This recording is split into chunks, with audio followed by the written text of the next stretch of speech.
just a normal Tuesday where we are told that Matthew Stafford may get dealt, where we are told that Cooper Kupp may no longer be a Ram, and I have no idea what to expect from here. But I mean, you can go through, and I want to rank the validity with these rumors right now. So we have some speculative accounts coming out saying like, oh, Matthew Stafford can get traded. Matthew Stafford and Cooper Kupp are going to be gone. The Stafford rumors, I don't particularly buy too much. It seems like there's a lot more smoke where the Cooper Kupp rumors are. See, a lot of people in the chat right now saying, oh, Kupp is going to KC. Obviously, that would make so much sense. Cooper Kupp to Tampa. But what I have heard is I've heard a lot of rumors regarding Cooper Kupp actually going to the Minnesota Vikings. Obviously, the Vikings coaching staff has a ton of ties. I think that's what a lot of people are expecting right now. But the issue is, or at least the weird thing is, the Rams are playing the Minnesota Vikings this week. So from what I can tell that it's probably not going to happen before Thursday. If there is a trade, keep in mind, probably has to happen tomorrow. I think if the Rams are trading away Kupp, I don't see why they're playing him. Obviously, we have some other additional news to go through as well. Looking at this, Jameson is going to be starting at week 8 for the Cleveland Browns. Pretty big news. I didn't know if this was going to be the case or not. I'd probably have to move Jerry Jeudy up my rankings just a bit. Do I expect this to be a Jameis Winston offense in which we get the 5,000 passing yards and the 30 passing touchdowns, 30 interceptions? No, but definitely we'll have more passing volume than what Deshaun Watson had. Tua expected to fully practice Wednesday. Tua's playing this week. You look at sportsbooks right now, they're putting out the Dolphins as favorites over Arizona. So yeah, I'm expecting that Tua will be good to go.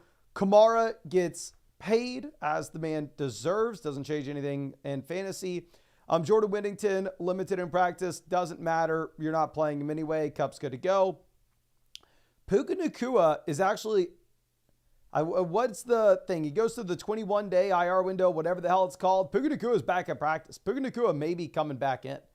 Hawkinson gets in a limited practice. I wouldn't be surprised at all if TJ Hawkinson plays Thursday. Chris Godwin, likely out for the season. I mean, yeah, we all watched the game yesterday. And then Mike Evans expected to be out until after the week 11 bye. So here's what's awkward with Evans, right? So if he gets placed on the IR, you have at minimum 4 games where Evans is not going to be in. That doesn't include the bye week. So if Evans were to get placed on the IR, he is IR eligible and cannot come back for weeks 8, 9, 10. He has bye in week 11, and then he would not be able to come back in week 12 either. So in that case, Mike Evans would be coming back in week 13, 2 weeks before the fantasy football playoffs start. And so you may want to say, well, I don't want him to go on the IR. Then I would rather him be good to go for week 12. But then you think about it going, okay, well, if he's not playing weeks 8, 9, 10, 11, you're going to have to roster this dude on your bench. Obviously, some of y'all play in leagues where a player that's listed as out can go on the IR, and there it's different. But you're going to have to roster this dude on your bench for a month, not able to make waiver wire moves. So it absolutely sucks here with the Evans situation. Puka Nacua designated to return from the IR, 21-day practice window opened. Big news for Puka. Multiple teams have inquired about trading for Cooper Kupp. Rams are willing to take on salary and are seeking a second-round pick. So this is what I'm saying. I see more validity with the Cooper Kupp trade rumors than I do with the Matthew Stafford trade rumors. Now, obviously, with that being said, both things will be something that we have to continue to monitor. And if Kupp gets dealt, it will not be good for his fantasy football value. Now, obviously, you go to KC, there's a little bit of a different situation. But say that you end up going to, I don't know, Minnesota, where a lot of people are rumoring. Is he seeing 21 targets in any game as a Viking? Hell no. So honestly, Kupp getting dealt would probably be bad for Cooper Kupp's fantasy value. It'd be great for Puka Nacua, assuming Puka Nacua does manage to come back and assuming that Matthew Stafford is still there as well. Will be something to monitor. It's just interesting because obviously the Rams have the Thursday night game this week. But let me go ahead and pull up the questions that we have on the site. Obviously, every single night we are answering as many questions as we possibly can over there on flockfantasy.com. A lot of these questions actually came in not from people in the live stream right now, but just throughout the day, because you can ask a question on flockfantasy.com literally at any time. When it's answered in a live stream, the link with your exact timestamp of when I answered your question is going to be automatically sent to you through flockfantasy.com. So you can ask a question at any time, whether you're in a live stream or whether you are just watching it later on. All you have to do is go over to flockfantasy.com. You can hit the button in the top right corner that says expert advice. There you can actually send in a start sit question, a trade question, a super message, or get a full-blown team review. Now, I would recommend if you wanted that team review, we actually have an offer with Underdog Fantasy, where if you go over to Underdog Fantasy and use promo code FLOCK, you will get a 50% deposit bonus up to $1,000. Plus, you're going to be getting a free Matthew Stafford pick, more than less than half a total yard for the Thursday night game. And you'll be getting a free team review voucher in the live stream that we are doing every single night. Just make sure that you set up an account on flockfantasy.com with the same email address as your Underdog Fantasy account. That way I'm able to go through and that way I'm able to credit you with that free team review. But let's move this over and let's start getting to some questions here. Now, our first question, and you can find the link to Underdog Fantasy both in the live chat description and comment section. It'll just say free team review. Go through there. But JS says, it's a PPR 3 wide receiver league. I'm 5-1 pinning tonight. He also has Henry Hall. We're looking to improve till Nico is back. Okay, Wan'Dale Robinson, not exactly viable. Looking at Hunter Henry should be way higher than tight end 22 in my rankings. Let me go ahead and, the higher than tight end 42, wherever the hell he's at. Let me figure out if we are having an issue with this right now, because obviously rest of season here, Hunter Henry is a lot more exciting than he was with Brissett. Now that May's come in and May has made him look viable, I actually have Hunter Henry ranked as my tight end 17. I think Hunter Henry is a viable high-end tight end 2, the guy you can play weekly based off if you had an injury to somebody else in your lineup. So I think with Henry here, I am fine saying that he's worth the roster spot. Obviously, not much more than that. There will be other waiver wire tight end options. Wan'Dale Robinson, not really startable with how bad this offense is, while at the same time, you are going to see the vast majority of targets going in the direction of Malik Neighbors. So being able to pivot over to Kyren Williams here is just an absolute no-brainer. I want the Kyren Williams side, not even remotely close either, especially if you are potentially 5-1 after the game last night. But makes a ton of sense. Let's go ahead and let's get Kyren. Now, Real B-Dies says, is Pacheco worth giving up the Giants handcuff? And what are the odds that he is back by the playoffs? I would love to come out here and I would love to have some unique perspective on this Isaiah Pacheco injury. I would love to have some type of expertise. But the reality is I simply have no idea. If you're looking at Pacheco, the thing I would say is you're not really incentivized to rush him back if you are the Kansas City Chiefs. You're currently undefeated. Obviously, the Chiefs every single year are sitting here with Super Bowl aspirations. They're not just trying to win the division.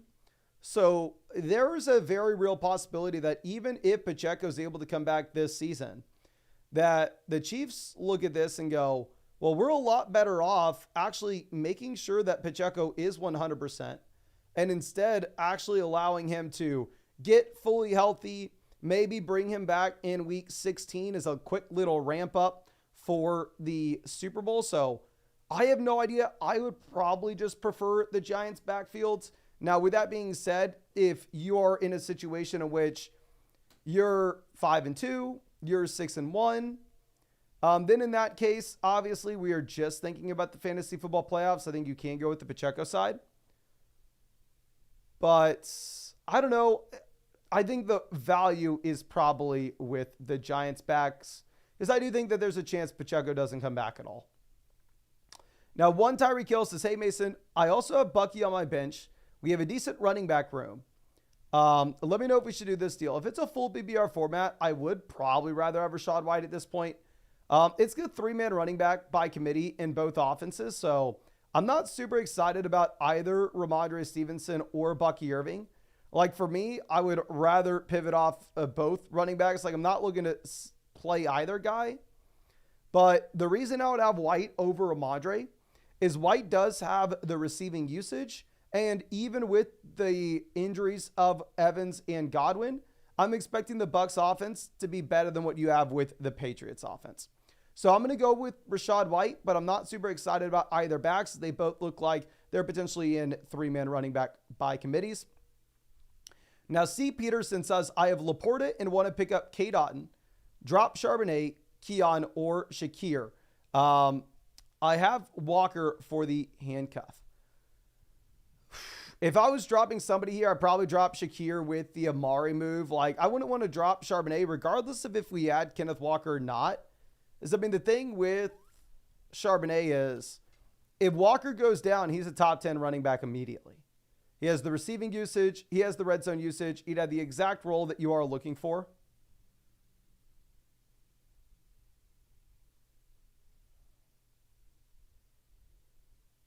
So, I don't know. I would go ahead. I would prefer to drop the player that I think has the cap ceiling, which in my mind is Shakir with the addition of Amari Cooper. Now, Jinx Dog coming out with a trade question says, need a pivot off receiver and pick up a running back. He needs wide receiver help. He has Taylor and Mixon. What should we be targeting? If you could sell Wilson for Joe Mixon, that is an absolute no-brainer. A couple other options here. I mean, right now he has Jonathan Taylor. If you wanted to go for JT, I think we could look to do that as well. I mean, I think that maybe is a little bit more doable than what you have with the deal where we are sending, Wilson for Mixon. We can definitely try it if he needs another little piece added on. You can go through and you can try to sell him Rachaad White and Garrett Wilson for Joe Mixon under the assumption that Rachaad White is, like we said, in a 3-man running back by committee. I don't know how excited we are to start him going into the future. He is coming off a big game, whereas Mixon obviously is a 3-down bell cow and what appears to be one of the better offenses in the league. And Garrett Wilson is going to be seeding some of these targets over in the direction of Devontae Adams. So I would go ahead and I would go after Mixon here. Now, Bank coming out says, LO, do I still trade Reed for Marvin? I don't know what to do now. Reed, Madison for Harrison and Kmet. So I can go ahead and I can pull up my rankings of what we have on the site. And you can see that I have moved Harrison down to be back-to-back with Jaden Reed. I mean, I would rather have Reed if you're looking at my rankings this week. But I still do think that there's that outside chance that Harrison continues to improve here and continues to expand his role as a rookie wide receiver as we typically see. Could y'all please spam the chat? At this point, would y'all rather have Marvin Harrison Jr. or Jaden Reed?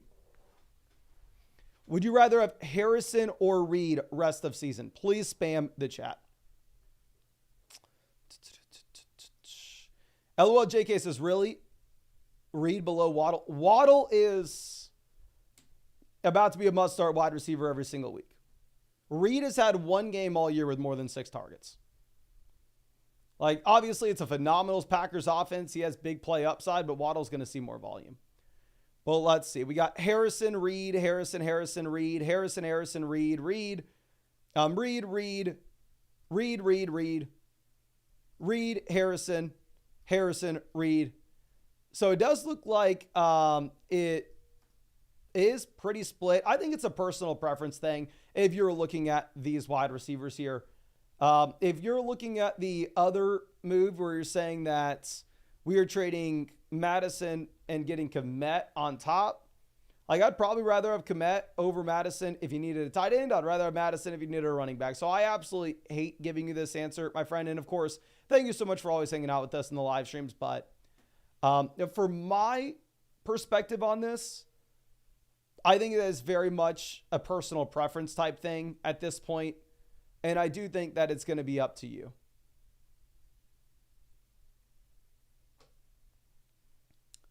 Now, let's move this over to our next question. Now, Brian Barr coming out. This is Bijan versus Achane and Olave. So, obviously, Tua coming back in. Achane looks a lot more appealing. While at the same time, Olave definitely not startable in the short term. But what we probably end up seeing is Derek Carr come back in a few weeks where Olave is viable yet again. So I think it's a fair deal. I mean, if you were playing in a deeper format like this is, 12-team league where we can start up to 4 receivers weekly, and we needed some help at wide receiver. Right now we have Amari, DK Metcalf injured. Honestly, this isn't a deal I'd recommend for most people in most formats. I think you actually probably prefer the Bijan Robinson side of this. But specifically with where you find yourself, I think I'm going to go ahead. I'm going to take the Achane Olave because you are desperate for a wide receiver depth piece. And your format actually kind of need that wide receiver depth piece. I definitely try to squeeze more for Bijan Robinson because I think Bijan does have more value than Achane and Olave, but I think it makes sense for your team and your league format in particular. Now, Bruno coming out. This is a trade where we send Pollard and Amari Cooper for Ty. This not even remotely close. Tyreek Hill. Not even remotely close. I actually, now that we have official word here that you actually get Tua fully practicing on Wednesday. Sportsbooks are pricing in that you are going to be getting Tua back in Miami this week. I think we moved Tyreek Hill even further in our rankings. Obviously, I'm not going to move Tyreek Hill up to like wide receiver 1 by any means until we get confirmation that yes, Tua is playing. I see it on the TV screen. I see him out there on the field. But at this point, I mean, yeah, Tyreek Hill is still an absolute no-brainer over Amari and Pollard. Pollard in one of the worst offenses in the NFL. Now, going over to Olek. Here, this is a trade question where we're upgrading from Pollard to Brees. We're having a slight downgrade from A.J. Brown to Drake London and a slight downgrade from George Pickens to Jackson Smith and Jigba. But for me here, I think that the upgrade that you get from Pollard to Brees Hall is so damn massive. We're like Brees and A.J. Brown are kind of similar assets rest of season. However, Drake London is so far ahead of both Pickens and Pollard that I think this is a no-brainer deal for you. I for sure want the Brees Hall side of this. Now, one Tyreek Hill coming out. Says, hey, Mason, 6-1 right now. Traded Diggs for Harrison earlier. Not sure if we should do this deal. Let me know what you think. Thank you so much. Looking at the Diggs for Harrison trade, 6-1 roster when Nico Collins is going to be in at the end of the season and maybe Harrison continues to improve. I think that there is a chance that does work out. Now, obviously, with that being said, it is very difficult for us to say it looks good right now when Stephon Diggs is just so much better of an option in the short term, especially over what you have from Harrison. But looking at this deal, Aaron Jones to Devon Achane, clear upgrade in my mind when we're getting Tua back in. But for me personally, I think that there's a larger gap between Tyreek and London than there is with Aaron Jones as well as Achane. It's definitely close. What I think you can use as a tiebreaker here, to be honest, is the fact that you actually do have both Aaron Jones and Tyreek Hill both through their respective bye weeks, whereas London has not gone through his. So I'm actually going to go ahead and I am probably going to be taking the Tyreek Hill side of this. We're going to go ahead and we will take Tyreek and Jones. Now, next question is a big-time team review coming out from LJ Povitz. This is Bian Burgos. For whatever reason, I can't read, but I am going to hook you up with both a free trade question as well as a free start sit question. Of course, thank you so much for being a member of the flock. Excited to dive into this for you here. Says, hey, Mason, we had Rashid Nico, traded some wide receiver depth for running backs before their injuries. Now about to be 3-4 with no real quarterback or wide receiver room. Any tips on surviving until Nico and CMC come back? Thank you. Third year playing fantasy football, first in the flock. Also, if you need an ATX mariachi for an event, let me know. That would be awesome for the next flock meetup, my friend. But thank you so much again for being a member of the flock. I did hook you up with that free start sit question and trade question voucher. So, of course, feel free to go through and send me any additional information that you have with that.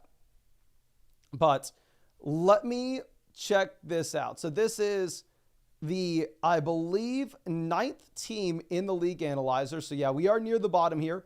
Don't love to see it. Good news is, while yeah, maybe wide receiver depth's a little bit questionable post injuries, this is a league in which you only start 2 wide receivers and 1 flex.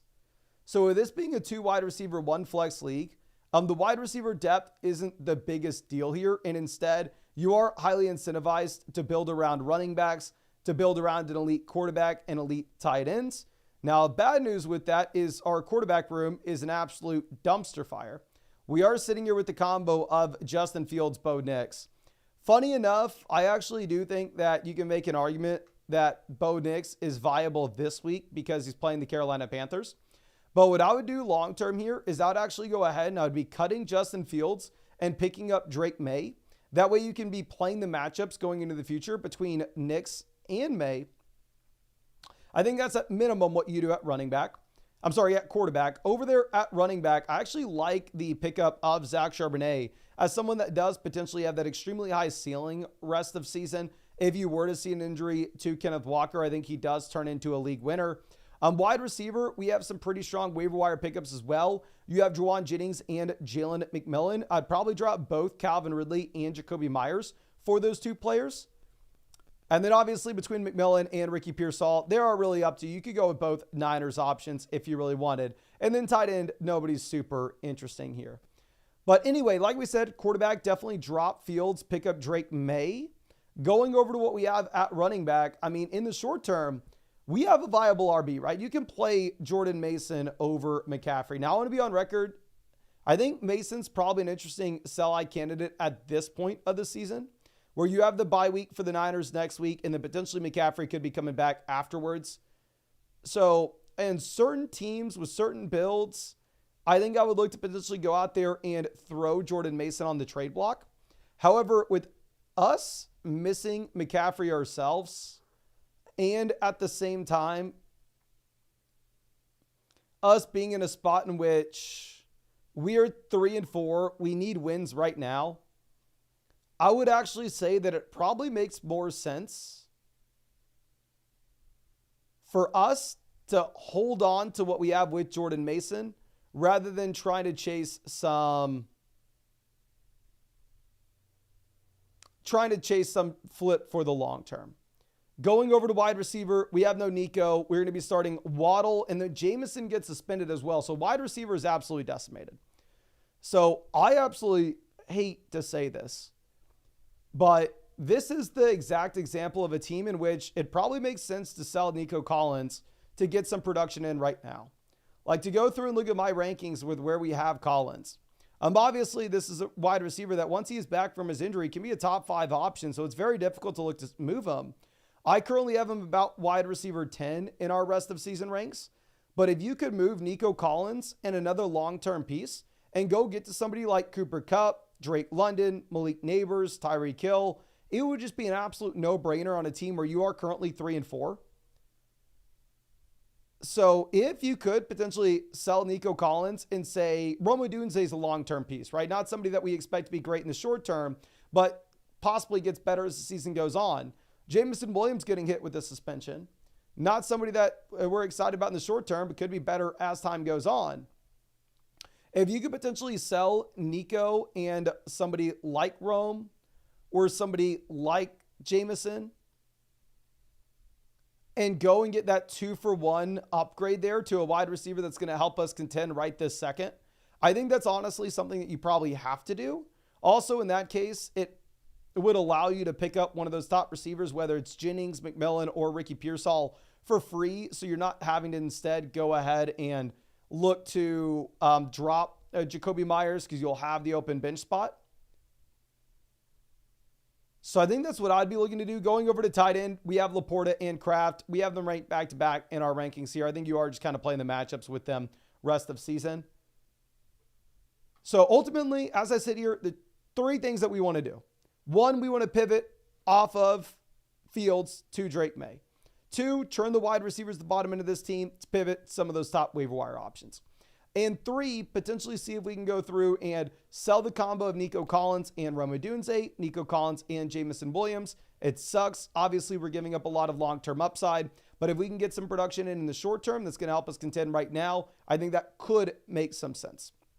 But again, thank you. I really do appreciate you. I really hope I was able to help you out. I did hook you up with that free team review that free start sit question voucher and the free trade question voucher. So if you had any additional questions about this, feel free to send them my way. I would be happy to help you. But yeah, thank you again for everything. Now let me go over and answer some of the questions that we have in the live chat. So if you have any questions, please drop in the chat. I'll be happy to try to get to as many as I possibly can. Our next question that we have is from Alexa. Says, trade for Jefferson. He's been extremely consistent. I'd rather roster someone I know that'll give me 20 points than somebody who might give me 10 or 30. I don't know what this is regarding, but this is Jefferson or Chase. So do not tell anybody in the Flock League, but I think I may be looking to sell Chase and pivot over to Lamb or pivot over to Jefferson after this week. Because then if you think about Chase's value in comparison to Lamb or Jefferson, one, I wouldn't sell Chase for Jefferson right now with the Kupp rumors. I don't think you can. But two, if you think about the amount of games that you have left in the regular season, for me, I'm expecting that Jamar Chase's points per game is very similar to what you're looking at with Justin Jefferson, what you're looking at with Amon-Ra St. Brown, what you're looking at with CeeDee Lamb. I think they're all about the same. Now, with that being said, you're in a spot in which Jamar Chase has the bye in week 12. The other receivers have gone through it. So if we play week 8, and then all that's left until the fantasy football playoffs is weeks 9, 10, 11, 12, 13, 14, and one out of those 6 weeks, you won't have Chase in comparison to you'll have the other receivers for all 6. Like, unless you're a team that's destined to make the fantasy football playoffs, which I would love to pretend that I am, but I'm sadly 4-3. So your boy is having to go through and do everything he can, try to make sure we are winning. I think that it could make sense to pivot over and look at a name that instead is going to get you the extra game while at the same time have a comparable points per game mark going into the future. So it's not something I feel like very confident in saying, but I think it's something that you could consider. Now, moving this over. Wo says, Hopkins going to be traded. The guys that make the most sense to get traded here will include DeAndre Hopkins. It's like, let's go through and look at this. So we are getting a bunch of rumors, obviously, regarding Kupp as well as Stafford to get dealt out of Los Angeles.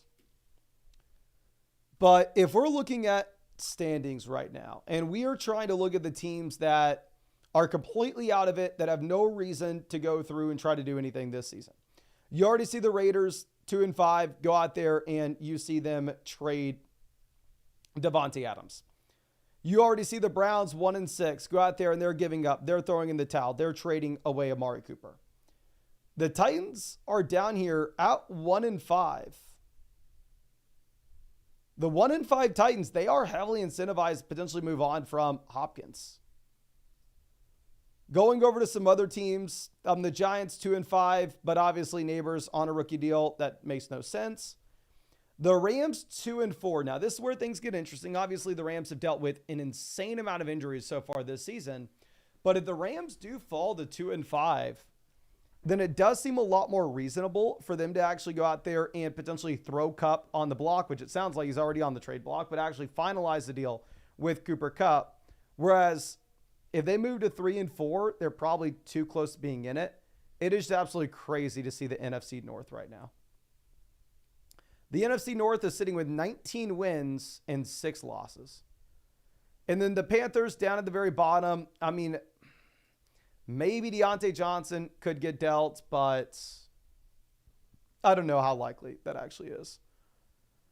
Somebody says Kupp to the Bucs. I mean, if I'm thinking through the realistic teams that would want to trade for Cooper Kupp, like let's think about what you need if you are a team trading for Kupp. You need to be a team that could use an extra receiver and a team that's looking to contend right now. Also, I think it would be very tough to project like the Rams trading Kupp to a team inside their division. Like the Niners could really, really use Cooper Kupp at this point, but I'd be extremely shocked if the Rams were going to go out there and trade Kupp to the Niners, right? So if we're looking at teams that need a receiver that are outside of their division, that also at the same time are looking to win this season, those teams, I mean, the smoke is with the Minnesota Vikings. Now, obviously, you are getting a considerable amount of routes for Jalen Naylor. Kupp could come in, take those, actually really take Addison's role. Addison maybe slides into the Jalen Naylor role. But regardless, I mean, obviously, Cooper Kupp at that point pairs up with one of the best receivers in football, pairs up with a coaching staff that he's familiar with. I think that's why a lot of people are drawing those ties. Going over and looking at the Tampa Bay Buccaneers, the Bucs are 4-3. They lose Godwin. They lose Evans for some time here. I think the Bucs could make sense. Honestly, I haven't even thought about that. The Commanders possibly could make sense here. I mean, the Commanders wide receiver 2 beyond Terry McLaurin is Noah Brown. The Commanders are sitting at 5-2 currently. They have a quarterback on the rookie deal, but honestly, I don't think the money matters too much with Kupp because the reports are saying that the Rams are willing to actually pay some of that salary. The Bills have already made their play for Amari. Nobody else in the AFC East is contending. This is the team that makes the absolute most sense. In my mind, if we were playing Madden, if I was playing hypothetical GM, obviously, I have a peanut brain. I don't know nearly as much as these NFL general managers. I don't know the intricate details. But from a bird's eye view, the Chiefs, 6-0, have lost Rice, have lost Hollywood, have lost Juju. You bring in Kupp, seems like it would be the perfect fit. And when I say the perfect fit, I mean the perfect fit. Shad says the Chiefs won't give up a second-round pick for a receiver. So the reports are saying, obviously, that the Rams are looking for a second-round pick. That doesn't mean that the Rams have gotten a second-round pick offer. Another fit that would make a lot of sense here, the Ravens clearly pushing in to win, while at the same time, the Ravens don't have a solid wide receiver too. Rashad Bateman is their second option. A team that could also make sense is the Pittsburgh Steelers. I know that sounds crazy, but the Steelers also don't have a viable wide receiver too. They're 5-2, and obviously you had a lot of smoke with the Brandon Ayuk saga, with a lot of people saying that this was actually going to be the landing spot for Ayuk when the Niners weren't going to be paying him. And then outside of that, I think that's probably about it. Obviously, the Texans already made their play for Diggs. So in my mind, the potential landing spots that would make sense from an idiot random guy on the internet that doesn't know the small details of the situations: the Ravens, the Steelers, the Chiefs, the Commanders. The rumors that are circulating have a lot to do with the Vikings. You have the coaching staff ties. And then the Tampa Bay Buccaneers. I think that those are the spots that make the most sense. And honestly, the majority of those situations would be worse for Cooper Kupp than what he finds himself in now with the combo of Sean McVay and Matthew Stafford. So to be honest, I don't know how excited you are to get a Kupp trade if you have Cooper Kupp in fantasy, unless obviously you get the dream scenario where he goes over to the Chiefs. But that's like the one landing spot that I could make sense. I know Kupp to the Niners makes sense on paper, but if you go through and if you think about just the actual interactions, are the Rams really going to be trading Kupp to arguably one of their biggest rivals? And all of a sudden they have to play Cooper Kupp twice a year. I'd be surprised if Kupp ends up getting dealt in division. But let's move this back over to the questions that we have on the site. If you have not done so already, please hit that like button, ladies and gentlemen. I mean, we just passed 200 likes on the stream, but it looks like less than 5% of y'all have hit that button. And also, of course, if you ever wanted to get a guaranteed answer to any of your questions, you can always go over to flockfantasy.com with the link in the live chat where it says ask a question here.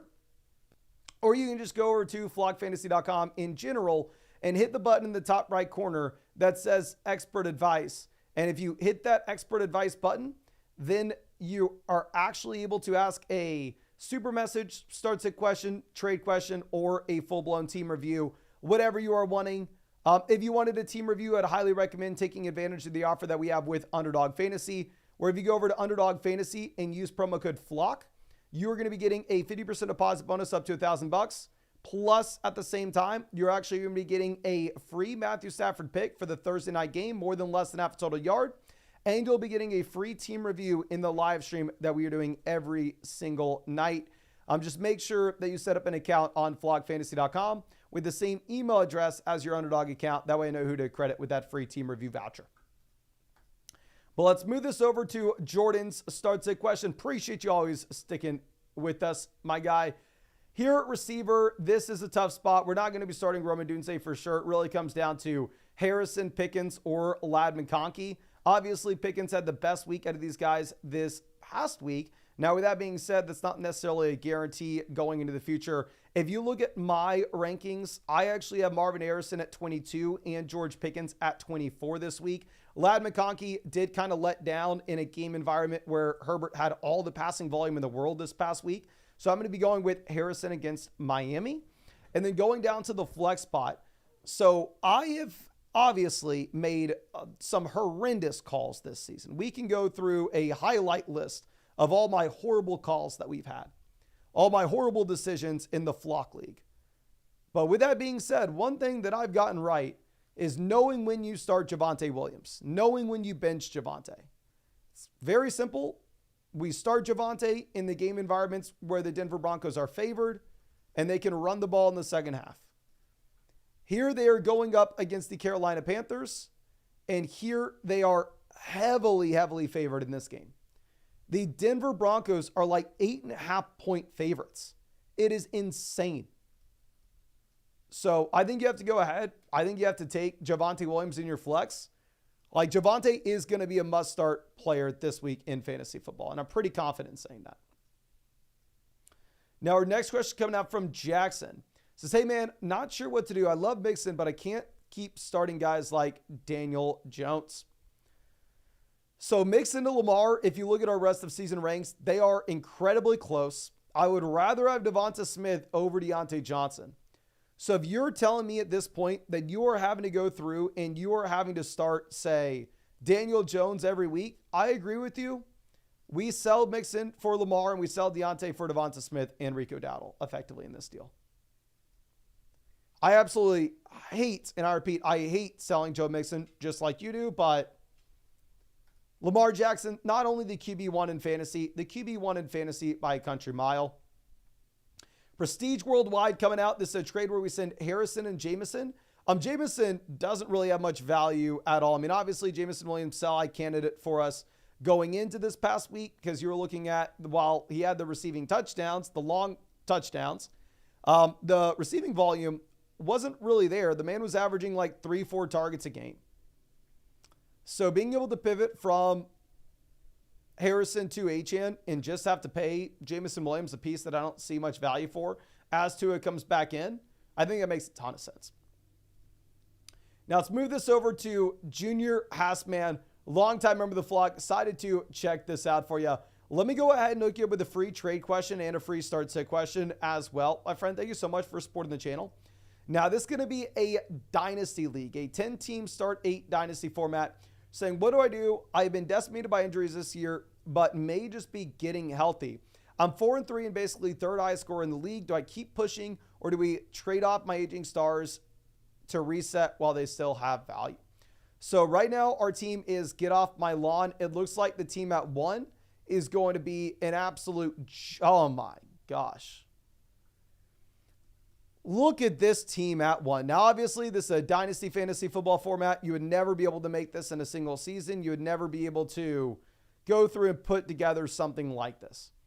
This team at 1 in the League Analyzer has Lamb, Chase, Neighbors, Harrison, London, Nico Collins.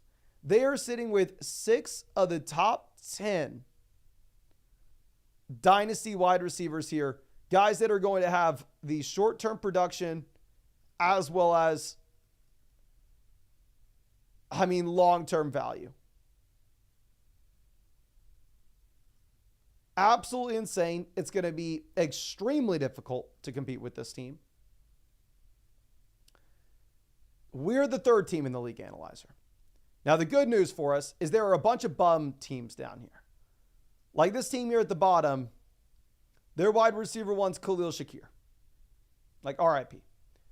For us, it's a 1 quarterback format. We have Jalen Hurts and Jordan Love. Obviously, feel extremely comfortable with both options going into the future. We can build around him for this season. We can build around him for the long term. No hesitation. Going over to running back, we have only short-term pieces. We have Kamara, McCaffrey, Pollard, Connor. Benson maybe expands his role in the long term, but outside of that, all these other options will be players that are worth less this offseason than they are today. Now, of course, with that being said, if you wanted to pivot off and if you wanted to go over to a rebuilds, what players are you having to sell here? You're having to sell Alvin Kamara. You're having to sell CMC. You're having to sell Pollard. You're having to sell James Conner. But this running back room's a really strong room to contend with right now. Like if I had this in a redraft league, I'd be extremely excited. Going over to receiver, we have Puka Nacua possibly coming back and healthy, especially if you were to get Cooper Kupp traded. I think Puka Nacua is even more appealing here. We have Tyreek Hill getting Tua back in, so Tyreek could presumably be a top 3 wide receiver in fantasy again. Obviously, older asset in which if you were looking at us pivoting to a rebuild, you'd have to sell him. Godwin at this point is a rebuilding piece as he has nothing in the short term here. Stephon Diggs, contending asset. We're going to be excited about him as a low-end wide receiver 1, but at the same time, if you're rebuilding, you'd want to move off of him. Mike Evans, contending piece. Cooper Kupp, contending piece. So across the board, wide receivers, we're getting healthy. We're ready to contend this year. And if you wanted to pivot to a rebuild, you'd have to sell a ton of these names. Going over to what we have at tight end, we have Ferguson, Kelsey. So obviously, we're very excited about this tight end room. If you wanted to pivot to a rebuild, you need to sell Kelsey. So I think you leave this team as is. This team was able to stay alive through all the injuries. It's going to be much better going into the future. And also, the issue is pivoting to a rebuild. It's not as simple as we sell 2 to 3 names. If you pivoted to 2025, you had to sell Alvin Kamara, Christian McCaffrey, Pollard, James Conner, Tyreek Hill, Stephon Diggs, Mike Evans, Cooper Kupp, Travis Kelce. You'd be looking to sell 9 options. The team that's the juggernaut doesn't need your help. They're not going to need to trade for any of these assets. So you have to find another team that's thinking they're a contender in this league that's willing to go through and willing to trade for these pieces. And I'd be very surprised if there's anybody that was set up as strong as you were to contend besides the juggernaut. So I think that you sit here as is. I think that you can contend with this team. I think that going through and pivoting to 2025 would be a massive mistake. and that you'd be so far behind the 8 ball. If this team was 2-4, if this team was 2-5, it'd be very different. But 4-3 roster where we're getting better. We look to contend and hope that we catch the team at 1 on an off week. Now let's move this over to our next question. J Dollar Sign coming out says, Dell bad, Indy defense Rome, post by Kraft, Henry just torched Jags Douglas PPR scam. Okay. So I understand Tank Dell gives you the 0 points. I understand that maybe Demario Douglas looks a little bit more interesting with this offense being better in New England. And obviously you had the target volume going into last week. Get sick, don't want to hold it against him. My thing with Demario Douglas in particular is if you look at the usage of this Patriots wide receiver room, you actually have them going through and you actually have them running out like a 5-man rotation. So for me, what I would be looking to do is I would be benching Douglas here. I hate to say it. I know it sucks. He literally had 0 points last week. But the guy that I'm going with Tank Dell.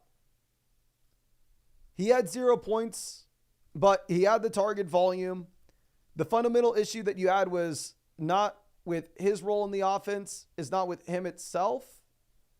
It's that CJ Stroud had fewer than 100 passing yards. Do I expect that to be the case going into the future? Probably not.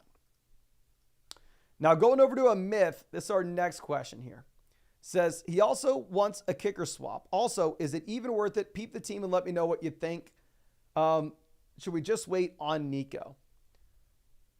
Nico to Harrison, clear downgrade. Chase Brown to Travis Etienne, clear downgrade. JSN to George Pickens, possible upgrade.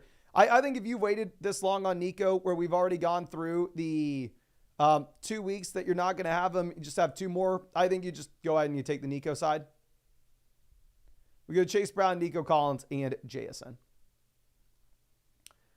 Now, Conlin coming out with a free Underdog team review. Appreciate you, says, made a bunch of trades last week for Evans. Yikes. DK, maybe yikes. Definitely yikes. And feeling a bit slim for depth. I want to move off Laporta, but doesn't look like I'll be able to get much for him. Thanks for any help. Really appreciate you. Yeah, we did have Laporta as that sell-high candidate last week. Does look to be a much tougher spot to get anything now. We are the 6th team in this league analyzer. And our team's actually 3-4. The 2-12, it scared me a bit. But anyway, looking at the quarterback room, we have been absolutely cruising with Baker Mayfield. Now, realistically speaking, going into the future, we have no Godwin. We have no Evans. So for me, I don't view Baker Mayfield much more than a streaming option at this point. Even if he had been a top 3 quarterback so far in fantasy, even if he had been one of the best assets in fantasy football in general. I think the fall off here is going to be massive.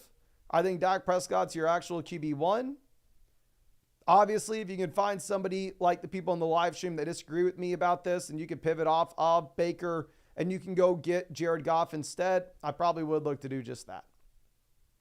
Looking at some of the quarterbacks on the waiver wire, the best options are Drake May and Russell Wilson. I'm not dropping Baker for either of those options for sure. Now, going over to what we have at running back, we're currently rolling with Gibbs. Looks to be a locked and loaded RB1. Absolutely no hesitation with that. Aaron Jones, who, at this point is a running back that's in one of the best offenses in the league, has the receiving usage, is fully healthy, locked and loaded RB2. Javonte Williams is a good matchup play. Definitely somebody I'm looking to sell in the long term. I'm probably not going to be listing Javonte in our sell high video this week, however, strictly because it's such a good matchup against the Carolina Panthers that I think you actually look to start Javonte.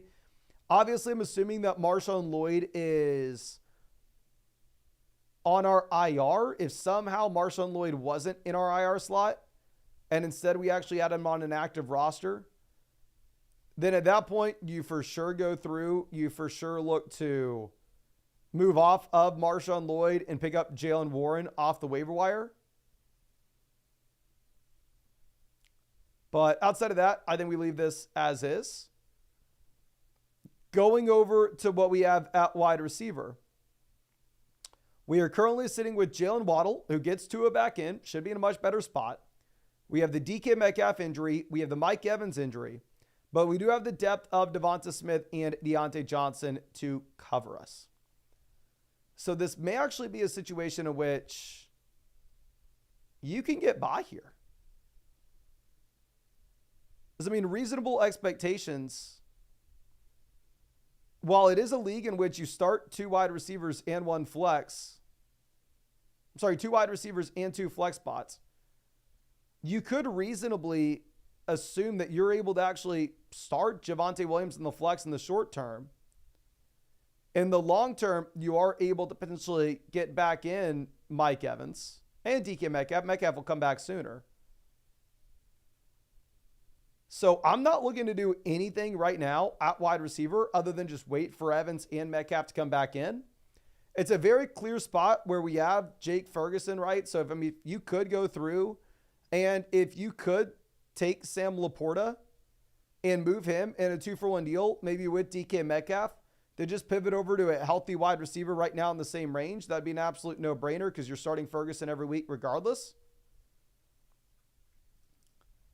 Going through and looking to make any other move, I think that there are some options you could consider. I mean, if you can't sell Laporta and you're all out on Laporta, you could pivot over and you could instead go to Cade Otton with the passing volume that you should have now in Tampa without the receivers there. But definitely not something you have to do. Like, I have Laporta in the flock league and I'm not mentally tough enough to cut him for Cade Otton. So I'll be holding on to him and I think you just start Ferguson. So I think that this is a spot in which, honestly, I'm looking to keep this team as is. Once we get the healthy receivers back in, then at that point, I think you can go ahead and you could potentially look to move on from Javonte Williams in a 2-for-1 deal to get an upgrade elsewhere. But I think you are going to need to wait a little bit of time before you're able to make that move with Javonte, just because we don't have the depth to go through and sell any of our flex options as we're waiting to get Evans and Metcalf back in. But I really appreciate you and really hope I was able to help you out in some way here. Again, thank you for being a member of the flock, supporting the channel. And thank you so much for taking advantage of that free Underdog offer. But let's move this over to our next question from Oscar. Says, we had Rashee Rice and Chris Godwin. Want to know if this is a good trade and how I can bounce back.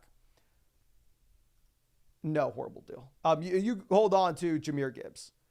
Gibbs, mid RB1 at this point. I mean, he is an elite asset that you're starting every single week regardless. Just no world in which I'm ever going through and looking to move him at this kind of price. Sam Laporta, not much better than just a streaming tight end option. Amari Cooper in every week, wide receiver 2 that you were able to start. But yeah, even if you need wide receiver help, where, I mean, right now we have Jameson. Yeah, we lost Godwin. We lost Rice. And we even have Jameson suspended. If you wanted to make a deal like this,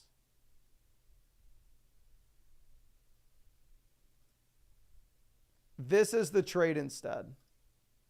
Nico Collins needs to be involved, not Laporta. Like, Gibbs is just an elite asset. And we're not, I mean, maybe if we can go through and sell a different running back. Do we have another running back here? I don't even want to do that deal with James Cook, to be honest with you. So if you're selling an elite asset, we expect one back. Obviously, Nico Collins a little bit more of a stressed asset, knowing that he is dealing with his injuries. He is on the IR. But yeah, the initial trade, there's absolutely a 0% chance you can sell Jahmyr Gibbs here. Now, Boosin coming out with a team review says, 2 weeks ago, we traded James Cook and Jameson for Jaden Daniels. Caleb Williams was available. Think I messed up not picking him up because I thought everyone on my bench was too good to drop. Now, Debo and Daniels injured, not looking good for me. What should we do? So Daniels is week to week. It's not like Jaden Daniels is going to be missing, a ton of time. It's not like Daniels going to the IR by any means. The team name is They Got KD, We Got Daniels. So looking at us in the league analyzer, we are currently 9th. We are 2-5, so this may be a really tough situation to overcome. We're 2-5, and we just got the Jaden Daniels injury. Obviously, Daniels is an elite quarterback in fantasy. I still have him as a top 5 QB rest of season, even with this injury. Because I think when he comes back in, he's a top 3 quarterback in fantasy. I think he's phenomenal. But on a 2-5 roster, where we are getting Tua back in, you have Mahomes as well. For you, I think you need to actually look to sell Jaden Daniels, especially as we're dealing with the Deebo Samuel situation as well. Just naturally on a 2-5 team, you cannot afford to think long-term upside. You're in a position where we need to be thinking about points right this second. We can't be going, oh, okay, what does the upside look like for the fantasy football playoffs here? So, I mean, if we could find somebody to go out there and give us a viable wide receiver right now for Deebo and Daniels in that long-term upside, and we just go ahead and we roll going into the future with the combo of Mahomes and Tua, I think that could be pretty interesting. Like, let's go through and let's look at some of these teams that potentially use a quarterback. This team has Sam Darnold. They are 5-2. Like, if you could go through and send them, say, a Jaden Daniels, Deebo Samuel, and get back. The issue is their wide receivers aren't good enough. You need a running back here. I mean, if we could go Daniels and Dobbins or Daniels and Pollard and get to either Barkley or Mixon on a 2-5 roster, that's a move in which you probably have to go through. You have to sell Daniels and get some production right now. Going through and looking at some other teams with that winning record that possibly need a quarterback. This team has Caleb and Bo Nix. I mean, if you could go Jaden Daniels and Deebo Samuel and pivot over somehow to Jamar Chase, be an absolute no-brainer for you. I mean, looking at Kenneth Walker, if you could go Jaden Daniels and say Tony Pollard and pivot over to Kenneth Walker, I think that could be very interesting. But the sad fact here is on a 2-5 team, even if Daniels isn't going to be missing that much time, I think you need to go through and you need to sell him. Going over to running back, I would rather sell Pollard than I would Dobbins. I mean, with Pollard, you're eventually going to be getting Spears back in, eating into the Pollard workload, while at the same time, this is a running back in which you're stuck in one of the worst offenses in the league. Going to the options that we have with the waiver wire over there at running back, you have guys like Braylon Allen, Jalen Warren, just the premium handcuff backs. So for me personally, I would actually probably go through and I would probably be dropping Roschon for Braylon Allen. Both are just handcuffs. I think Braylon Allen has a higher ceiling if Brees were to get injured. Going over to wide receiver, we're toast if Deebo misses time. If Deebo misses time, we're having to start T. Higgins and Christian Kirk.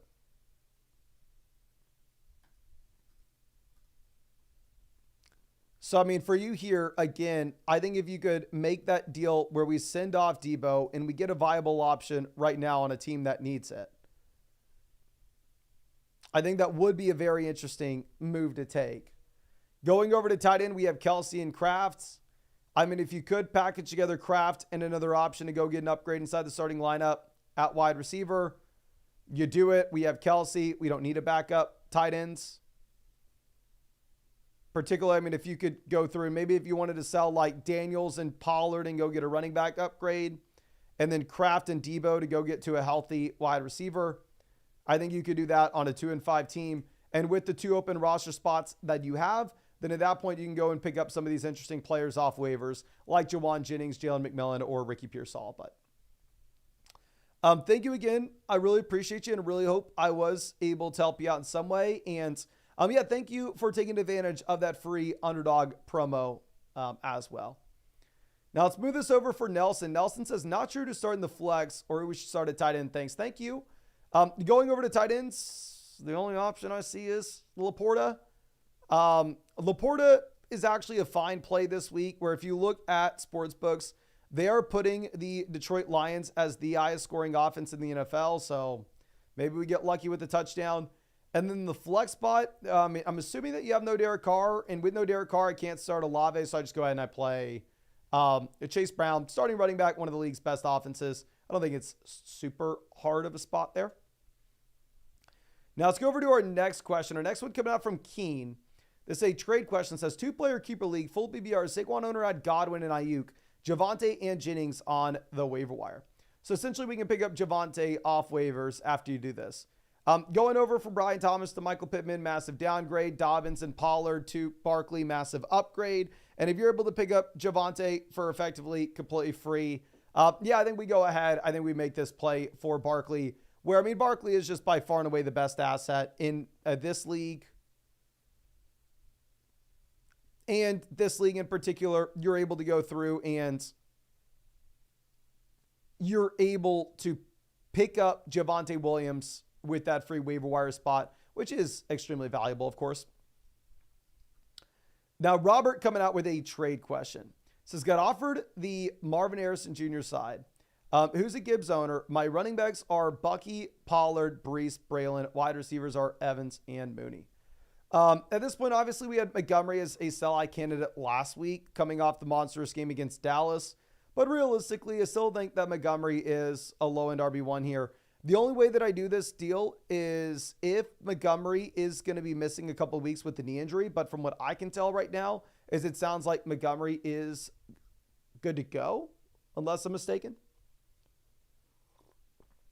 Jordan says, should I drop Caleb for Tua and drop anyone for McMillan or Keon? Don't know what to do about Marv.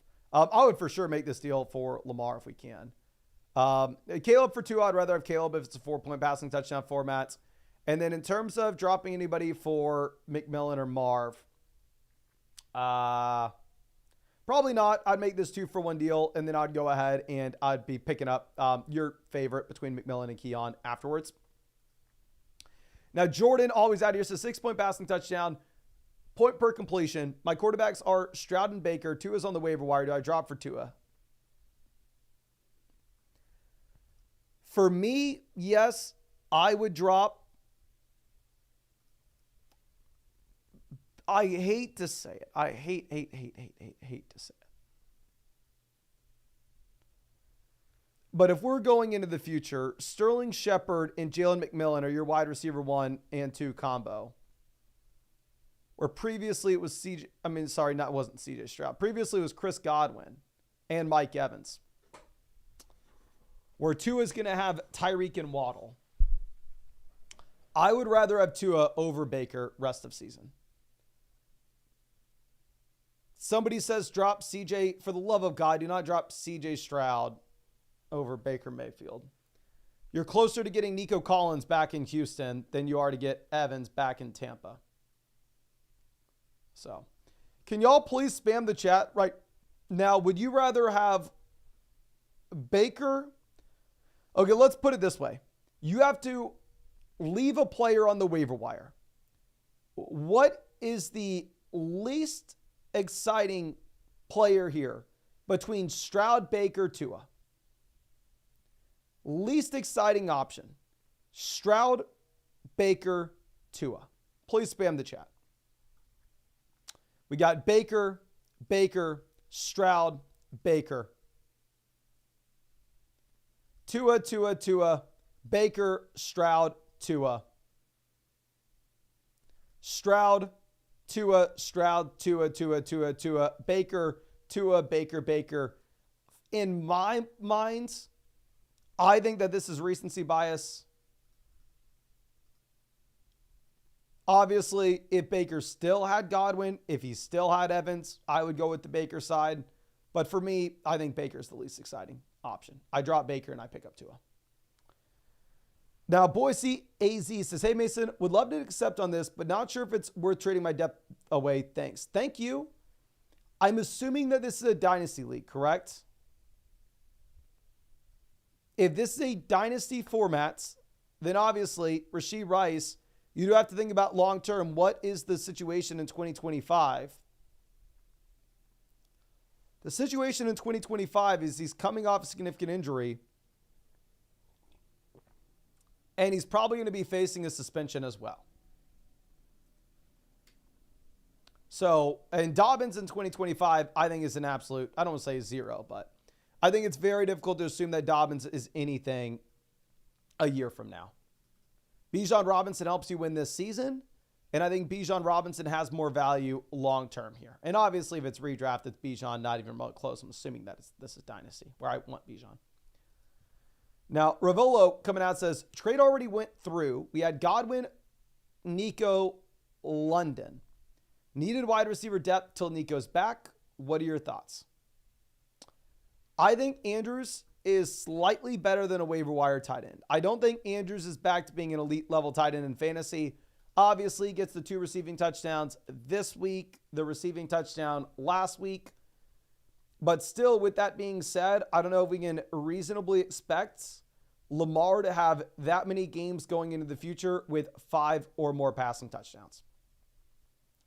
Now, with that being said, for me personally, I would still probably prefer Drake London here. Can I ask the live chat this as well? Maybe I'm underestimating the long-term upside that you have with Amari, with Josh Allen. But can y'all please let me know in the live chat, would y'all rather have Drake London and Andrews or Amari and Pickens? So I think this maybe the second time today I've taken the opposite side of an Amari and Pickens deal. So I want to make sure I'm not way off. We got London, London, London, Pickens, London, Pickens, Pickens, Pickens, London, Pickens, London, London, London. Does look like most people are on the London side as well. For me, I view Drake London as a locked and loaded top 10 receiver rest of season. Now, Ryan coming out with our next trade question says, I just lost Godwin and I'm 3-4 now. Feels like my team is falling apart where we need to win currently. This is so easily the Brian Robinson side. I mean, if we need to optimize for points right this second, not the fantasy football playoffs, there's no guarantee that Pacheco is even back for that. Even with no Daniels, Brian Robinson's still probably going to be a must-start back here. So I think it's kind of an easy spot to go Brian Robinson and Xavier Worthy. Like, I'd rather have Flowers over Worthy, but to be honest, long-term, I don't know if there's a massive difference between the two. Like, go Brian Robinson, not close. Zay coming out with a trade. This is Nico Collins, Malik Neighbors. We're going to go Neighbors. I mean, obviously, I'll know we had Malik Neighbors as the sell-high candidate back when he was the wide receiver 1 overall. And, I mean, before he had the concussion. And the reason being is you're looking at this offense and going, oh, okay, well, compared to the other elite receivers, Malik Neighbors isn't going to have the same type of quarterback efficiency. However, with that being said, you get an extra 2 weeks from Neighbors. You still have the target volume. He's fully healthy. So at this cost, I'm going to be going with Neighbors over Nico. Northside Cooper says, hey, Mason, super stack team. Starting Brees, Henry, London, Jefferson, deciding my flex. You son of a gun. We are sitting with Wilson, Adams, Higgins, and Achane. The fact that you are benching 3 of these players almost makes me mad.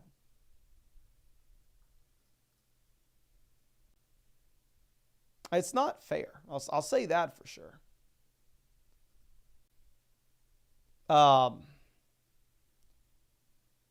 If you look at sportsbooks, they are giving a lot of credit to the Jets bounce back. I think Achane probably has the highest ceiling. Achane's in a pretty good matchup against the Cards.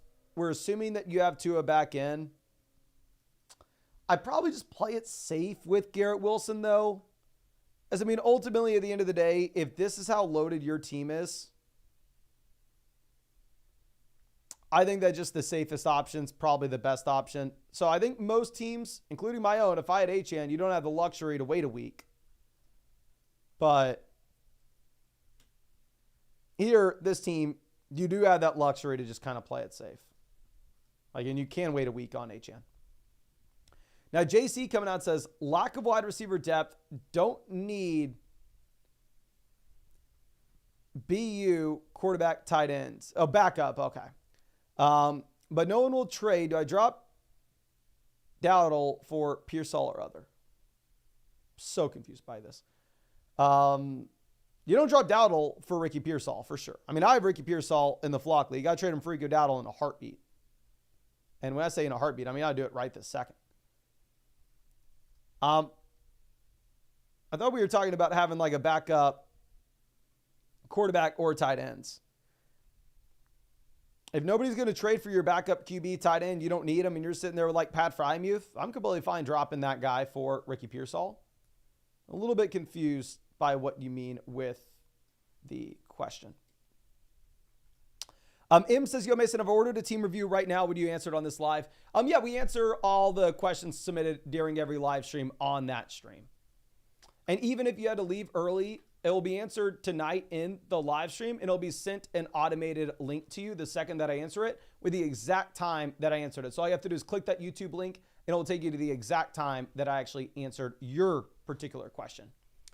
My dad says, just wanted your opinion. I lost Godwin, so I think this is an easy accept. I don't think so. I mean, Zay Flowers has been a wide receiver with a high ceiling, but an extremely low floor every single week. He's been very up and down. Whereas if you're looking at Chase Brown, on the other hand, in my mind, he looks like just the locked and loaded starter for the Cincinnati Bengals going into the future. For me, I would probably rather have Chase Brown here. But with that being said, I don't particularly know how hard wide receivers are to come by in your league. But I don't view Flowers as an every week starter. I view Flowers as like a flex consideration play. Now, Sean coming out with our trade question says, we're sending Tyreek and Dobbins for Mixon and Adams. Mixon looks like a mid RB1 rest of season. I think Tyreek looks like a high-end wide receiver 1. Dobbins looks like a mid RB2. I think Adams looks like a mid wide receiver 2. The answer to this question is honestly, it's a personal preference type of deal. I think that it is up to you. I would probably rather have Tyreek Hill, as I view him as the best asset here. But this is a very, very, very close deal. I think you could easily go with the Mixon and Adams side. Now, Schlinky coming out says, what's the best direction for my team moving forward?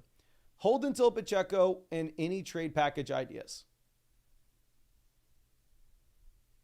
So looking at this, Jaden Reed to DK Metcalf is a downgrade or a lateral move depending on the extent of the Metcalf injury. The combo of Chase Brown and Tank Dell to James Cook. I would rather have James Cook, just a starting running back in a very good offense here.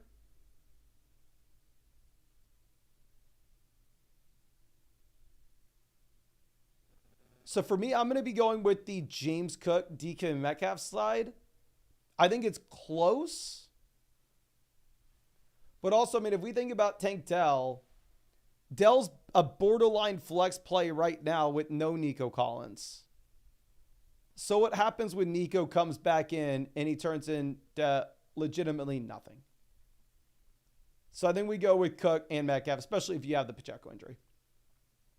Now, D. Cortez says, hey, Mason, out of these 3 wideouts, which 2 would you pick up? Romeo Doubs, Jalen McMillan, and Juwan Jennings. I would go Juwan Jennings for sure as the top guy. I don't think that's remotely close. Romeo Doubs and Jalen McMillan, I think, are pretty close and up to you. It really does come down to what your personal expectation is with the McMillan versus Sterling Shepard usage. Can y'all please spam the chat? Who would you rather have? Would you rather have Romeo Doubs or Jalen McMillan? Would you rather have Romeo Doubs or McMillan? Please spam the chat and let me know.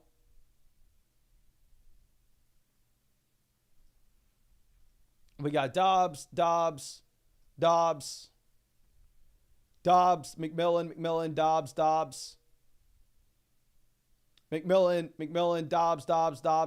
Doubs, McMillan, Doubs, McMillan, Dobbs.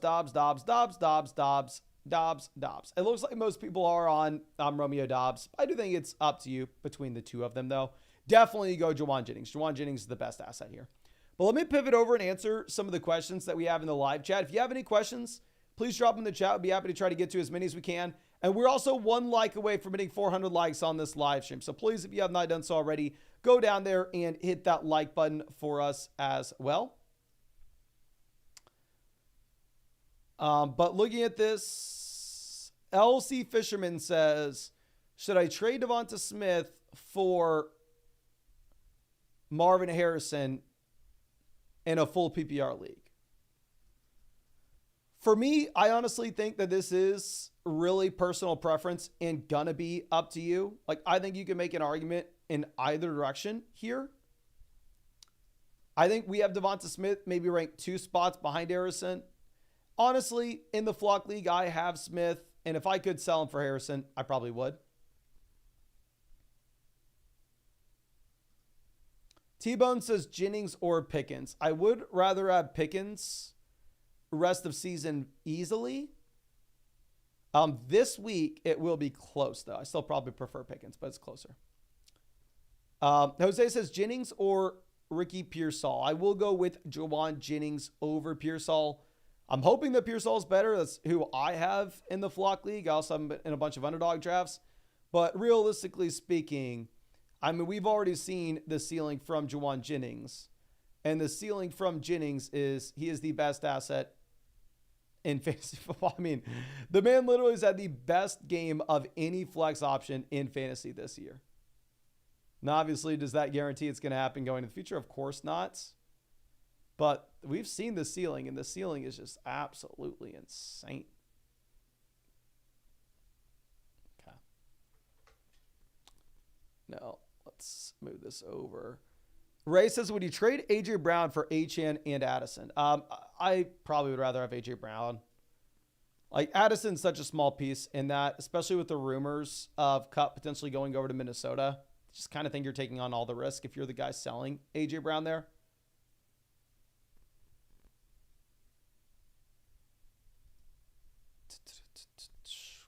Forrest says, Keon, Jennings, or Ladd off the waiver wire. I would definitely prefer to...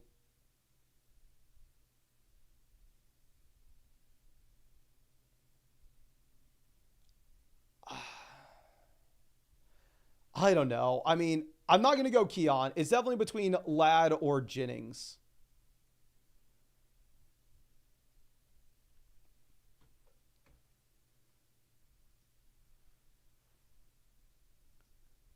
Jackson says Trey Benson or Ray Davis. I think you'd probably prefer Davis at this point. Bot says, Mason, how does the Jameson Williams suspension impact Laporta? So I would love to come out and say, oh, guys, Sam Laporta is about to go nuclear. Jameson Williams is gone. Jameson Williams is the reason why Laporta has been disappointing. It would just be a lie. That's all it'd be. I mean, if we're going to go through and if we are going to look at what we've had with Jameson, let's look at this game log here. Let's just go to sleeper. Why do I not just always go to sleeper?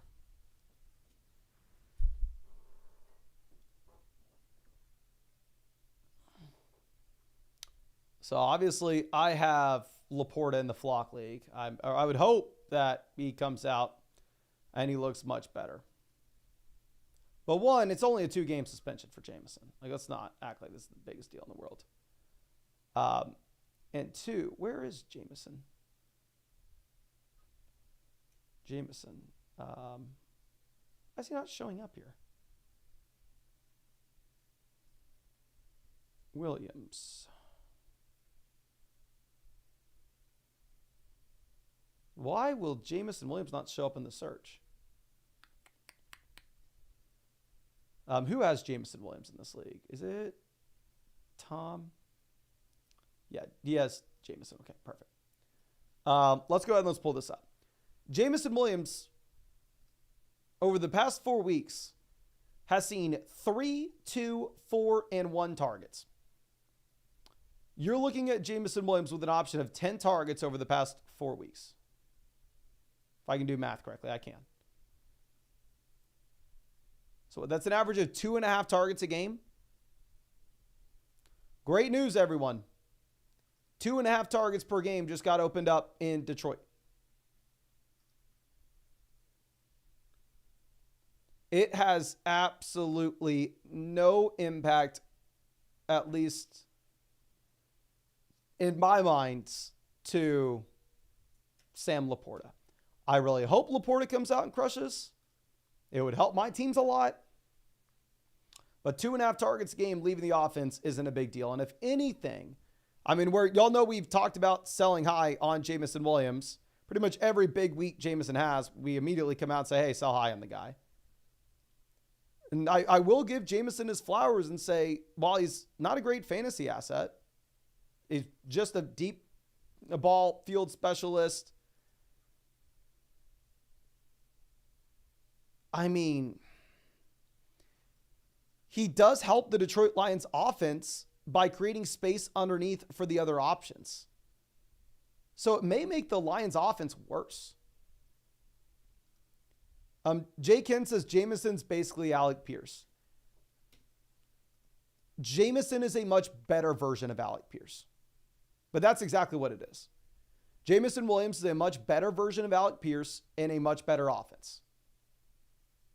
Like if Alec Pierce left Indianapolis, I wouldn't think all of a sudden, oh, finally, Josh Downs is about to go nuclear. Right? Probably not. Probably doesn't have a big impact. So I really hope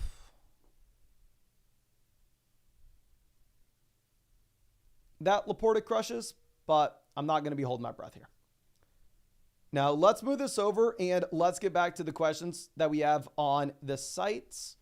And obviously, if you wanted to answer any questions, if you wanted to ask any questions on the site, get yourself a guaranteed answer. You'd always go to the link in the live chat that says ask a question here.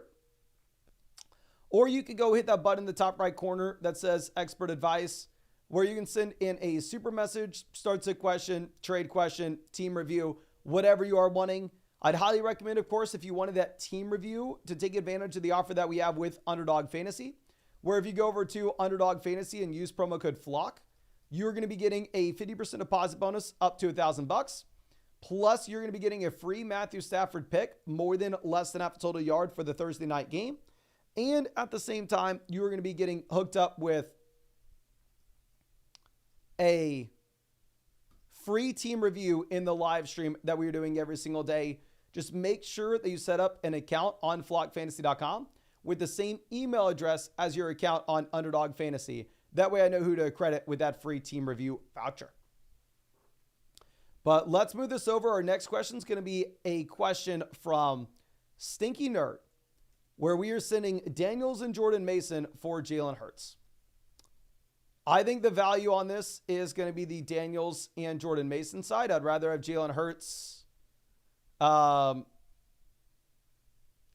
over Daniels straight up. But the thing is, the gap rest of season, you can make an argument from a points per game perspective. Daniels will be better. And Jordan Mason is an RB1 in the short term, at least. So I think for me, I would just go ahead. I would hold on to Daniels and Mason. Now, next question coming out from Report Bry says, Mason, I have 2 trades, Lamb and Lazard for Chase DeMario. Lazard, DeMario Douglas, who gives a damn? Lamb to Chase, up to you. I have Chase ranked 1 spot higher in my rest of season rankings, but it's literally just up to you. Jones and London for Tyreek and Bijan Robinson. London to Tyreek's an upgrade. Aaron Jones to Bijan Robinson's an upgrade. So we'll definitely go with the Tyreek and Bijan Robinson side of the second one. But the first trade is just completely up to you there. Okay. Now let's move this over to our next question. This next one coming out from Nerd Space. Here, this is Jefferson versus Chubb and Tyreek. So, obviously, you can make an argument that if Tua is back in. All of a sudden, you actually have Tyreek Hill just as appealing as Justin Jefferson. Now, also, you can say, well, I mean, you are still taking on some risk regarding Tyreek and Tua, where Jefferson, you're getting the top end production right now. We've seen it, but also you can make an argument you're taking on risk with Jefferson by the possibility of a Cooper Kupp deal. So honestly, very even trade. I do think it's kind of your personal preference. If you needed a running back, I understand going out there and getting the Tyreek Hill side of this. But it's not like Nick Chubb's like some locked and loaded stud asset. Nick Chubb looks like a low-end RB2 at this point. But it is up to you. Now, Just Sherman, always happy to see it, says, what are you taking in a Dynasty Superflex for quarterbacks like Dalton and Gardner Minshew? So realistically speaking, you're not going to get a first. The best case scenario, if you can get a second, go for it. If you were looking to get rid of these guys, I would go to every team that's looking to contend right now, and I'd offer them, hey, I'll give you Dalton for a second and a third. Hey, I'll give you Minshew for a second and a third. Obviously, these are rookie picks, everybody in a Dynasty League. The expectation is they probably reject it, and then you probably have to come back and settle for maybe just a second straight up. If they don't do that, maybe you even have to give a fourth and one of the QBs to get to a second. But my initial offer to teams would be, hey, give me a second and a third round pick, and I'll give you this starting quarterback. Now, Sandman coming out with a massive, massive dono. Let me go ahead and hook you up with both a free trade question as well as a free start sit question voucher. Thank you again for being a member of the flock and supporting the channel. But anyway, you're saying currently 5-2, working what moves I should make. Lost Godwin this past Monday. Love what you do, man. Keep it up. Thank you so much. Obviously, 5-2 spot. You do have a little bit more flexibility than what you would have on a team with a losing record. Our team name is Vengeance, so we are currently 7th in the league analyzer. I'd imagine we'd have been a lot higher than that pre-Godwin injury. But going ahead and pulling this up, I mean, we are sitting right now with the QB1 and the tight end 1 in Lamar Jackson and George Kittle. So super comfortable situation. Obviously, you don't need a backup quarterback. You don't need a backup tight ends. Now, with that being said, Cole Kmet is a viable option off the waiver wire if, say, George Kittle is going to miss any time with a sprained foot, but definitely not something that I feel like we need to go out there and plan for right now. I'd rather just not roster a backup QB, not roster a backup tight ends. It's a league in which you start only 2 receivers and 1 flex. So the injury that you have to Godwin obviously sucks, but wide receiver depth isn't super important and super tough to come by in this league. So we can maybe get by. At running back currently, we are rolling out Bijan Robinson, Josh Jacobs. So we have a solid RB1. We have a solid RB2 here rest of season as well. Javonte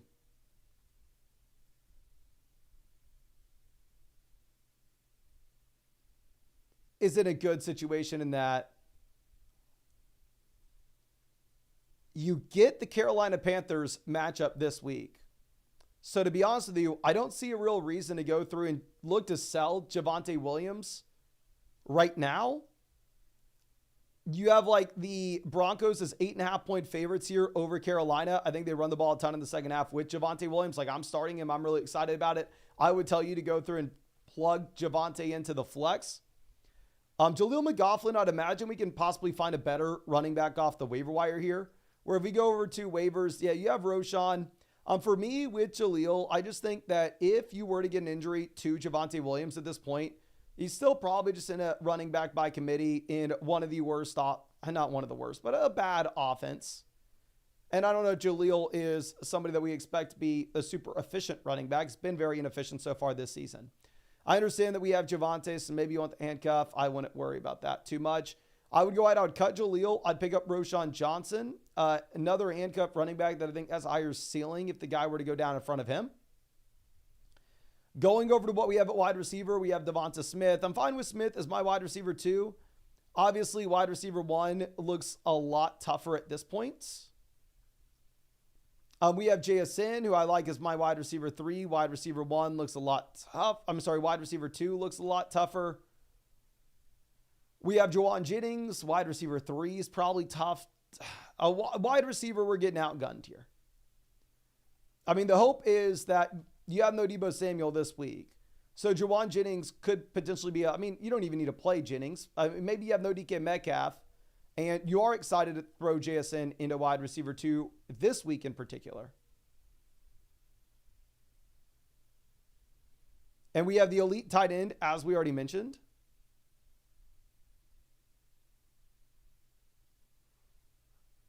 So looking at the situation for this team,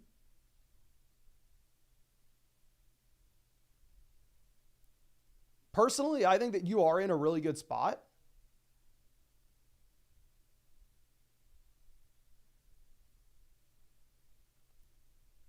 To sit on our hands this week, cut Jaleel, pick up Roschon Johnson, possibly consider pivoting from Cortland Sutton to Christian Watson, or pivot from Sutton to Jalen Tolbert. And then the main thing that we want to do is I'm going to assume that we get a really strong performance from Javonte Williams this week against the Carolina Panthers. And then if we can sell Javonte high coming off the 2 extremely strong performances, where you're able to sell Javonte and JSN and go get a wide receiver that we're very excited for in the long term from a team that possibly needs an additional running back starter. I think that's what I would be looking to do. I just think it's a little bit too early to make that move right now, with Javonte set up to absolutely crush this week. And at the same time, with no Metcalf, you potentially should be excited about what we have with JSN as well. And there's maybe no rush to sell him. So I think long-term, you sell Javonte, JSN, get a wide receiver upgrade with all the injuries that we've had. In the short term, we chill as is. We just make a couple of the waiver wire moves. But again, I did hook you up with that free team review voucher and that free trade question voucher as well. So if you have any additional questions about the team, feel free to send it my way. I'd be happy to dive into it for you, my friend. But thank you again. I really appreciate you and really hope I was able to help you out in some way here. Now, that Morris kid coming out says, currently 5-2 in a 12-team PPR, start 8. Thoughts on this offer? Keep up the grind. Much love. Always happy to see you, my friend. I'm here going to Neighbors to Jefferson. Clear upgrade. Obviously, much better offense. Looking at what we have from Jaden Reed to Chase Brown, I am viewing this as a downgrade, but it's not like Jaden Reed. It's that locked and loaded wide receiver 1 every single week where he's seeing so much volume. Now, we have 1 game this season with more than 6 targets. Chase Brown potentially is the starting running back here rest of season for Cincy. Justin Jefferson's already through his bye week as well. I think the Jefferson side wins this deal if you need a running back, and at the same time, if you're in a situation in which you don't think there's any validity to the idea of Cooper Kupp getting sent to Minnesota. So if you think that Kupp doesn't get sent to Minnesota and Jefferson doesn't have to deal with that, where Jefferson would still clearly be the wide receiver 1, but the target share would go down, then we can go with the Jefferson side. Now, also, there's no harm in waiting a couple days to make this deal and doing this right before the Thursday night game if you really wanted it. But I think Jefferson is the best player in the deal here. Now, Phil, always happy to see you. Always out here. Let me go ahead and let me hook you up with a free trade question and a free start sit question voucher as well. So if you have any additional questions you want to ask about this team, feel free to send it my way, of course. It says, as you can tell, I'm a Godwin owner and we need some help. I'm 4-3 and I'm ranked 6th in the league analyzer. This is chasing the American dream. You're maybe 6th in the league analyzer with the average expert values. However, with my rankings, you're actually 8th. But I was wondering if there are any ways we could possibly get some advice on trades to improve. It's helped me a ton this season. Thanks for the great content. Thank you so much for always hanging out with us in these live streams, my guy. Going to be excited to check this out. So we are currently 8th in the league analyzer post Godwin injury. We are sitting here currently at 4-3. So same spot that I'm in the flock league, where you don't necessarily need to just only focus in on upside for the long term. However, you don't necessarily need to go through and sell all future assets to get points in this lineup right now. I mean, it is a very comfortable position to find yourself in that, I don't know, we can go through and we can have a well-balanced approach and just kind of go with best player available across the board. Now, starting off at quarterback, we are currently sitting with the combo of Dak Prescott as well as Geno Smith. Looking at quarterbacks on the waiver wire, the best guy would be Drake May. For me personally, I would prefer to go through and I would prefer to just continue to build around what you have with Dak and Geno, play the matchups between the two of them. It's going to be maybe a tough spot, play the matchups right now, just because you have potentially no DK Metcalf for Geno Smith in Seattle here, while at the same time, Dak Prescott's going up against the Niners. So this week it may be tough, but going into the future, I think it should be better in this quarterback room. It's a league in which you only start 2 wide receivers and 1 flex, so running back matters a ton. We have Breece and Chase Brown as guys that we can feel comfortable to start every single week. So absolutely love to see that. We have Kareem Hunt. We can start, every week until we don't even know if he will come back. But until you possibly get Pacheco back into this offense.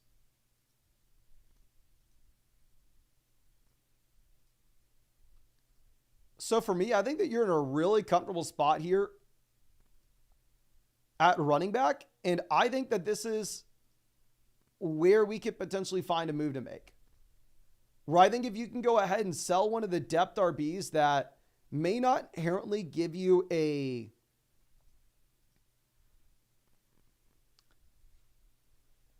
ton of use right now, such as Chuba Hubbard, where obviously Chuba Hubbard's a player that I am at least expecting to get worse as time goes on. I think if you could potentially sell Chuba Hubbard with the wide receiver to go get an upgrade there for your third wide receiver slot post Godwin injury, that's what I'm going to be looking to do. So for example, if you're going to go through and if you're going to look at, say, Ladd McConkey, I think Ladd McConkey may be an interesting sell where we did see all the passing volume here for, an offense that typically is just going to run the ball over and over and over again. You had 350 passing yards, and Ladd didn't do anything with it. We don't need Chuba Hubbard on this team in the short term. We can find a team that needs a running back. If we can go sell Chuba and Ladd and go get an upgrade at wide receiver to fill in for Godwin, I think that's the main move that I'm looking to make. Also, obviously, we can drop Godwin, pick up Keenan Allen for free. If we make that 2-for-1 deal, we can also pick up Juwan Jennings. Looking at a potential team that could really use the running back help with Chuba Hubbard. This team right now is looking at Ramondre Stevenson, Tyler Algier, and Tajee Spears as their top 3 names. So if you could go Chuba Hubbard and Ladd McConkey and get over to Devontae Adams or Jaden Reed, I think that could be a win-win deal for both parties.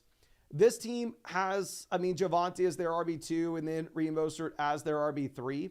If you want to see if you can sell Chuba Hubbard straight up to go get to Jalen Waddle, I think that could make a lot of sense as well, where we just simply don't need the running back production on our end. And then looking at the moves that we're looking to make off the waiver wire, I think the best available players are going to be the receivers with Keenan Allen and Juwan Jennings. Tight ends, probably not making any moves. Quarterback, probably not making any moves. I don't think you can afford to go upgrade to an elite level option there. I think you're kind of just sticking with where we're at currently.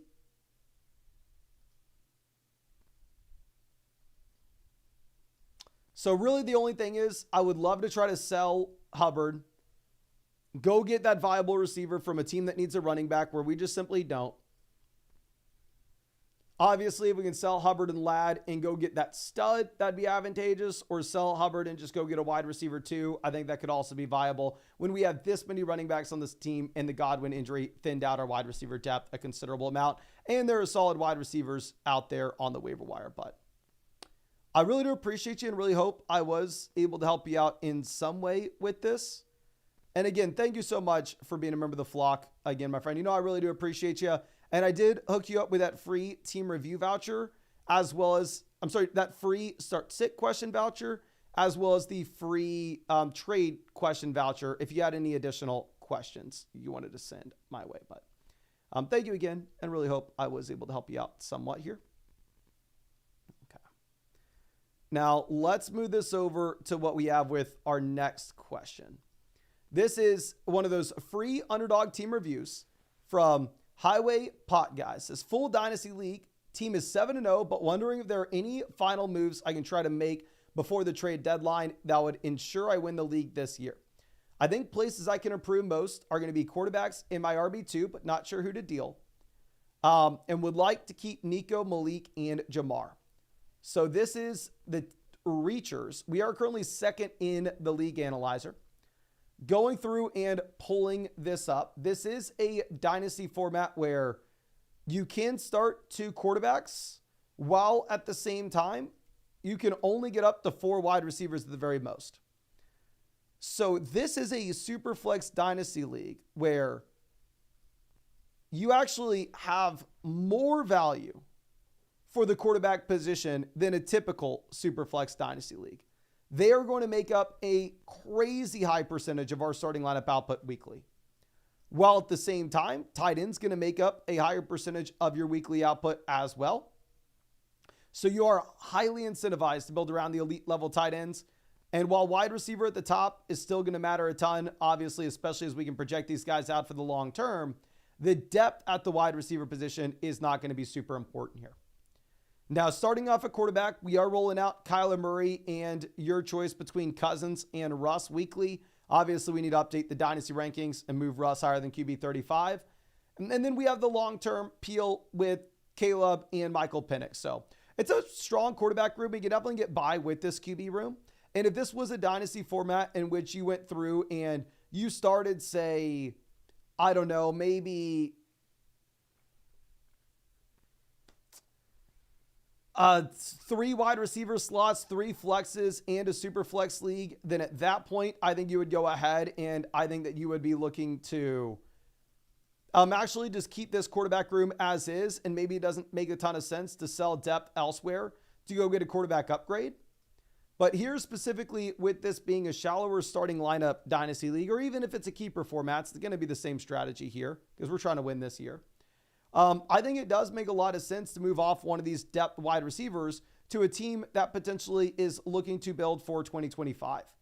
Obviously, we're 7-0, so I'd imagine that there are some teams in this that are pretty damn bad. This team that's 1-6, they really have no business in trying to contend right now. Now, obviously, they also don't have any interesting quarterbacks, so that sucks for us because that is where I'm wanting to upgrade, but they would have Kamara if this was a full-blown dynasty league.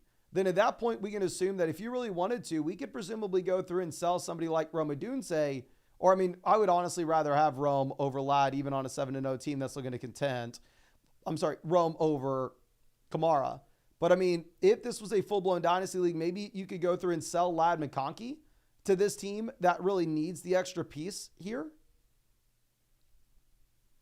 for the long term, and we could get Kamara in, who has the short-term production, but really could push us up over the edge. Obviously, this team as well has Cooper Kupp that we could potentially look to squeeze out of them as well if you were really want to just push all our chips in the middle for this season. We have the backup tight end in Zach Ertz, obviously with this being a little bit of a deeper format. I don't necessarily know if you're in a spot in which there are any decent options on the waiver wire, but I would say after you get through the Bowers bye week, you can probably go ahead and you can probably drop Zach Ertz if you can find an interesting running back off waivers. I think the team's fine, especially now that Kareem Hunt looks viable as an RB2. But if you wanted to push in to win this season, I mean, the move that you make is you sell Ladd McConkey in a 2-for-1 deal, either with a quarterback or with an RB2, and you go out there and you get that piece to really help us for the fantasy football playoffs. Now, I will say it's not necessarily something that you need to do. Obviously, the team's strong enough as is. We are currently sitting at 7-0, but I think that's the move that you would look to make if you were wanting to make a trade. But I think that's all I have for you. Again, I really do appreciate you supporting the channel. I wish I had more for the roster, but it's a very simple team to look at, right? I mean, we are 7-0. Obviously, we are crushing. If we're looking to sell long-term value and get short-term production, those guys will be Roma Dunze and Ladd McConkey, and we'd be looking to upgrade over there at quarterback or running back, which is something we really want to be doing with this being a shallower starting lineup. But I really do appreciate you and really hope I was able to help you out in some way with this, my friend. But let's move this over to our next question. This one's going to be coming out from DeBear. Says, we lost Rashee Rice, so it's hard to give up Jefferson, but Bijan and Marv have a nice playoff schedule. I'm 6-1. I think that moving on from Jefferson is going to be tough here. I view Jefferson in a different tier than what we have with Bijan Robinson. I understand the thought process here, but especially, I know we're 6-1, so maybe this season doesn't matter too much in terms of the regular season. Also, Bijan and Harrison neither have gone through their bye yet. Jefferson has. I like the idea, but I think if you're selling Jefferson, we need a little bit of a larger premium. Like, I would at least look to keep Nick Chubb if you wanted to make this move. Now, Hystero coming out with our next question. Says, also, can you make this Olave, Brian Robinson for Devonta Smith and James Cook? Would you do either deal? I would way rather just sell Olave straight up for James Cook. I mean, this is a redraft format where we're going through and we are trying to win right this second. James Cook, starting running back in what should be one of the league's best offenses. I think Chris Olave could be an interesting buy low candidate, of course, when you get Derek Carr back in 2 weeks. But for how this sits right now, like, I think that the James Cook side just doesn't have nearly as much risk. Now, David coming out says, can you look at the team and let me know what you think? Maybe do we just stay put? So HN to Bowers, slight downgrade, lateral move. Kraft to Brian Thomas, massive upgrade there. This looks like a team that is maybe looks like maybe it's a keeper league. I don't know. But at tight end, we really only have Tucker Krafts. At wide receiver, we have Jefferson, JSN, Jamar. So we're great at receiver. Running back, we have Gibbs, Jacob. So we're okay at running back. Does this team have a running back to give back to us instead of Brian Robinson?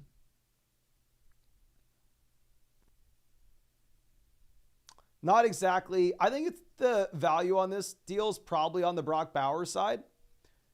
Now, with that being said, I would probably prefer for us to be able to go through and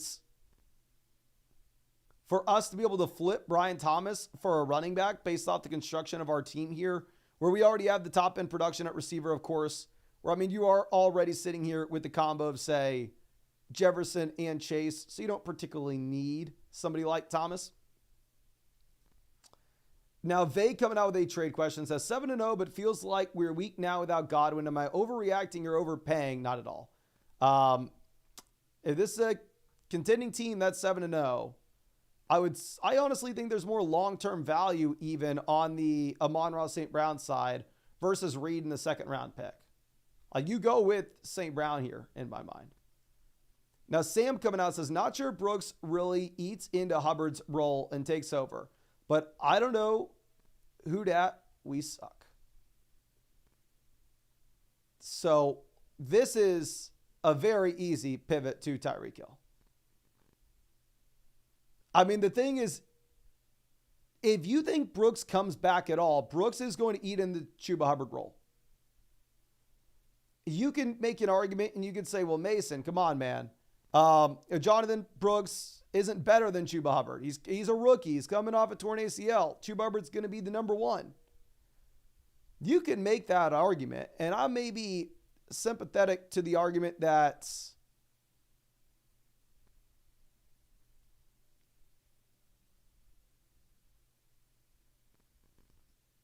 I don't know. Chuba Hubbard could be playing over Brooks. I don't know. But if Brooks is active, Brooks should be a quarterback. I'm sorry, Brooks should be a running back that we expect to have a role.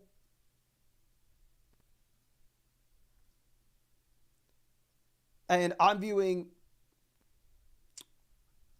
Brooks, Chuba as a committee in one of the league's worst offenses. Just give me Tyreek Hill, and I'm not thinking twice. Now, Bobby says we already have Mixon, Cook, and Bucky. ETN to JSN post DK Metcalf injury. If you feel good about your running back room, I'm completely fine with you going through and making this trade. I mean, the thing is, even if you do get, say, Travis Etienne back in Jacksonville, it's probably a 3-man running back by committee. Like, I don't know if we want to start committee back in this Jags offense, where the Jags offense looked good and a great matchup specifically against a garbage Pats team. But going into the future, I don't necessarily think that should be the case here. Sutton's an absolute zero. You're not making the deal for Sutton for sure. Austin coming out with the start sit question. Here, running back, Walker must start option every single week. Brees must start option every single week. Matchups don't matter. Wide receiver, London, Kupp will be the guys that you have to jam in. We're going to be going with Neighbors in the flex. This is an absolute incredible team that you have to be benching Jordan Mason. I'd like to sell Mason if this was my roster. And then we're going to go Bowers over Ferguson. Incredible team, though. Now, Hellboy Jordan, always out here, always happy to see you. And the team's not loading initially. Sadly, we will have to refresh this, get back to it. You know we're going to get to your question. I'm sorry.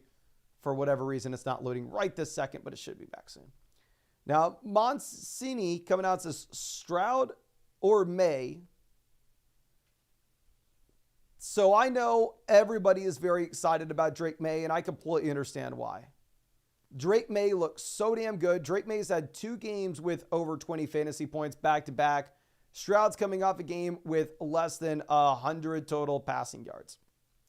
Now, with that being said, sportsbooks are currently projecting the Patriots to be a bottom 3 offense in the NFL this week with an implied team total of 17.25 points. On the other hand, you're actually looking at the Houston Texans with an implied team total of 26 points. So while, yes, over the past 2 weeks, Drake May has looked like a much better option over CJ Stroud. But Drake May this week's going up against the Jets. Sportsbooks are projecting the Texans to be a top 3 offense and the Pats to be a bottom 3 offense. And in that environment, I'm going to go ahead and I'm going to be taking CJ Stroud over Drake May. Now, Kyler coming out with our next trade question. Says Diggs in a second for Nico. 300-point lottery. Nico's 16 points. We have Dell, Amon-Ra, Olave, and DJ.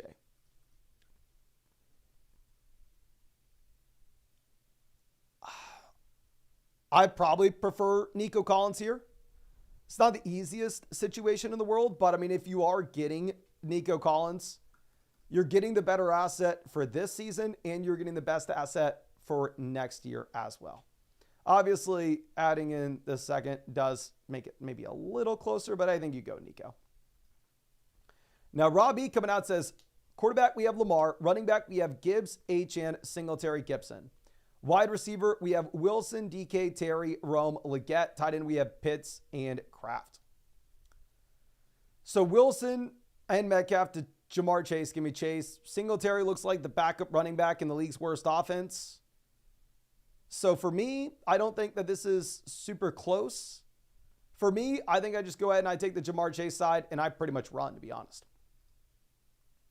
Now, Michael James coming out says, was also offered this trade without the quarterbacks involved. Should we do this one or the other? So I'd rather have Kyler over Stroud at this point. So if we were doing this, I mean, if we were doing the trade, we were doing it with the quarterbacks. I'm going from Pickens to Worthy, downgrade. Waddle and Brooks to Montgomery. Probably an upgrade, even though I don't think it's a massive one with Tua coming back in.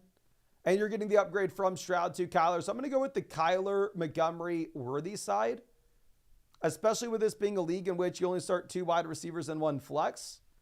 So the depth's not going to matter as much. And I do think Montgomery's the best player in this deal. But I don't think it's like an absolute no-brainer now that you're in the environment in which, I don't know, you have Waddle back with Tua, and we probably assume that Waddle yet again is an every week start as maybe a mid to high end wide receiver too. Now let's move this over to our next question. Jacob coming out says, do I need to make a trade? I'm starting to get weak on receiver. Should I stay put or make a trade?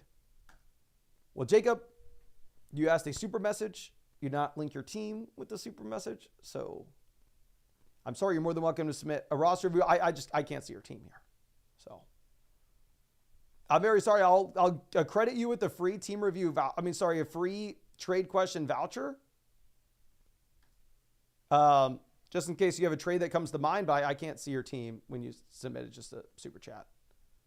But you should have a free trade voucher with your account now if you have any things you want to send my way. But Voliva coming out says 3 wide receiver, 2 running back, and a flex. We have Taylor, Achane, Kyron, McCaffrey. Wide receivers, we're looking at Tyreek, Harrison, Deontay. We need wide receiver depth. 3 wide receiver, single flex format where we are absolutely loaded at running back. I think you can afford to pivot over from Kyron to Amon-Ra St. Brown. I don't think it's like the easiest situation in the world. I mean, Kyron Williams does appear to be an absolute locked and loaded stud. Must start running back every single week. But I mean, with that being said, Amon-Ra St. Brown, top offense, consistent target volume. Now Jameson suspension. And potentially we are getting the rumors of the Rams kind of shutting it down and trading away Stafford, trading away Kupp, which does not bode well for Kyron Williams' outlook if this offense gets worse. Now, Arcats has got this offer. We already have Amon-Ra as wide receiver 1. Devontae Harrison flex outside of Puka Zay. So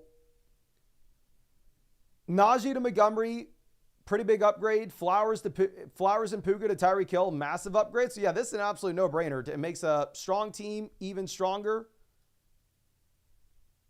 But yes, we go ahead and we take the David Montgomery and Tyreek Hill side here.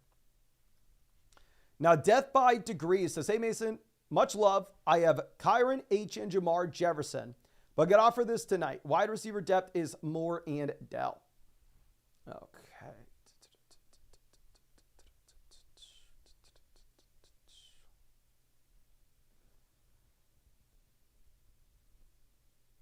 Downs is an absolute 0 for me in this deal.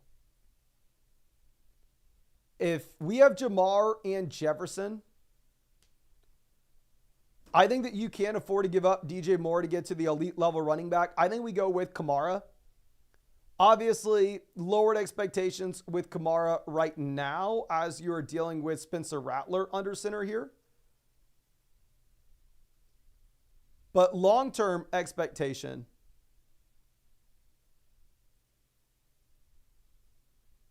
is Derek Carr comes back in 2 weeks. Kamara is still a top 5 running back in fantasy. I mean, the other thing you can do is deal and cut downs if you want. Now, Bengals fan since 05 says pick 2 of 4 off the waiver wire. Shakir, Sutton, McMillan, Bateman. We need injury relief. I'm going to be going with Sutton. Actually, no. I'm going to go with McMillan and Shakir. My hesitation is Sutton has such a good matchup this week against Carolina, where Denver's projected out to be a top 5 offense. But I mean, we even saw them last week be inside the top 5. So I think it'd be very tough to go through, and it'd be very tough for us to just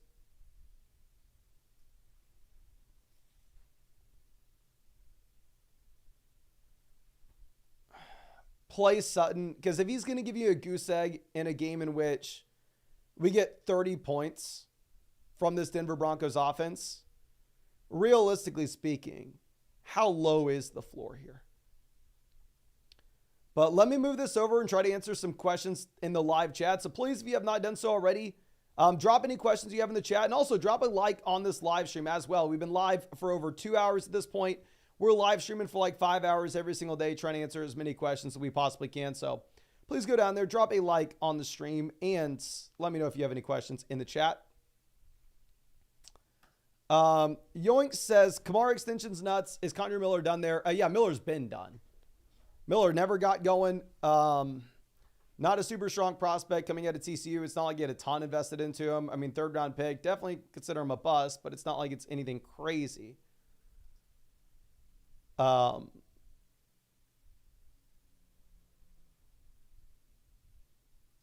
So if you're holding on any hope for Miller in Dynasty, it's over. It's over. Keen says, love you, Mason. Is Downs cooked? Yeah, Downs has been cooked. The second that Flacco's out of the offense, Downs is cooked. I mean, just looking at Anthony Richardson, I still think there's a non-0% chance Anthony Richardson turns out to be a good quarterback. Not looking super likely at this point, of course, but who knows? But even in the scenario in which Anthony Richardson is a good quarterback, you're still probably looking at, I mean, very little passing volume in Indianapolis, where you get a lot of rushing yards, you get a lot of rushing touchdowns, but not much else. Yeah, Downs is cooked.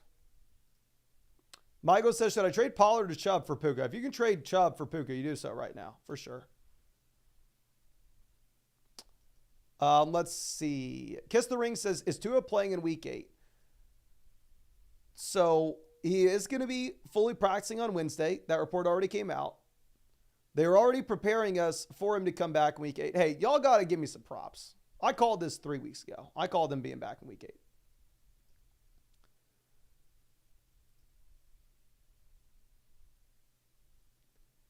But regardless, if you look at sports books right now, they are making the Miami Dolphins 3-point favorites here over Arizona.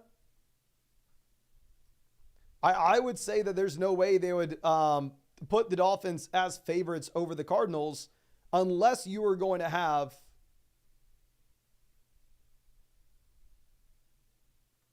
Tua good to go. I don't think they would in any other scenario. TJ says, start Aaron Jones over DK Metcalf. I think DK Metcalf's going to miss, no?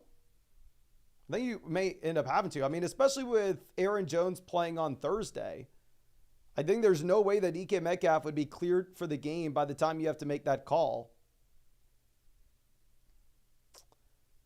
And one other thing with that in mind is, I'm assuming if you're talking about playing Aaron Jones over Metcalf, I'm assuming we're talking about the flex spot. Keep in mind, because Aaron Jones will be playing on Thursday nights, we always want to throw our Thursday night options into our running back 2 instead of the flex. So even if you have, like, say, Breece Hall and Bijan Robinson on the team, you would still go through and you would still put Aaron Jones in at one of the running back slots, move one of the other running backs down to the flex, just in case you were to have something later in the week and you have a little bit more flexibility to go through and make a pivot.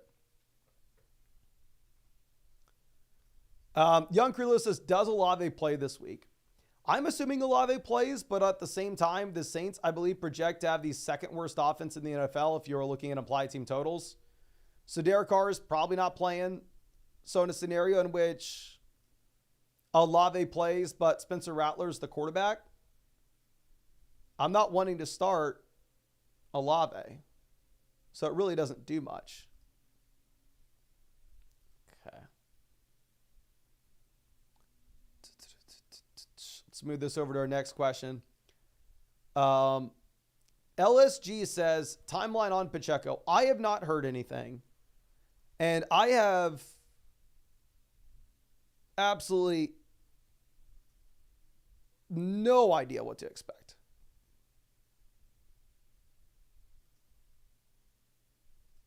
The thing is, the Chiefs currently sitting here at 6-0.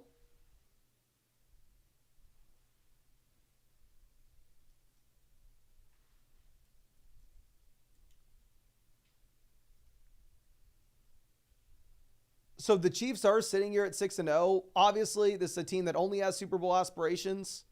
Why would they rush Pacheco back to do anything at this point?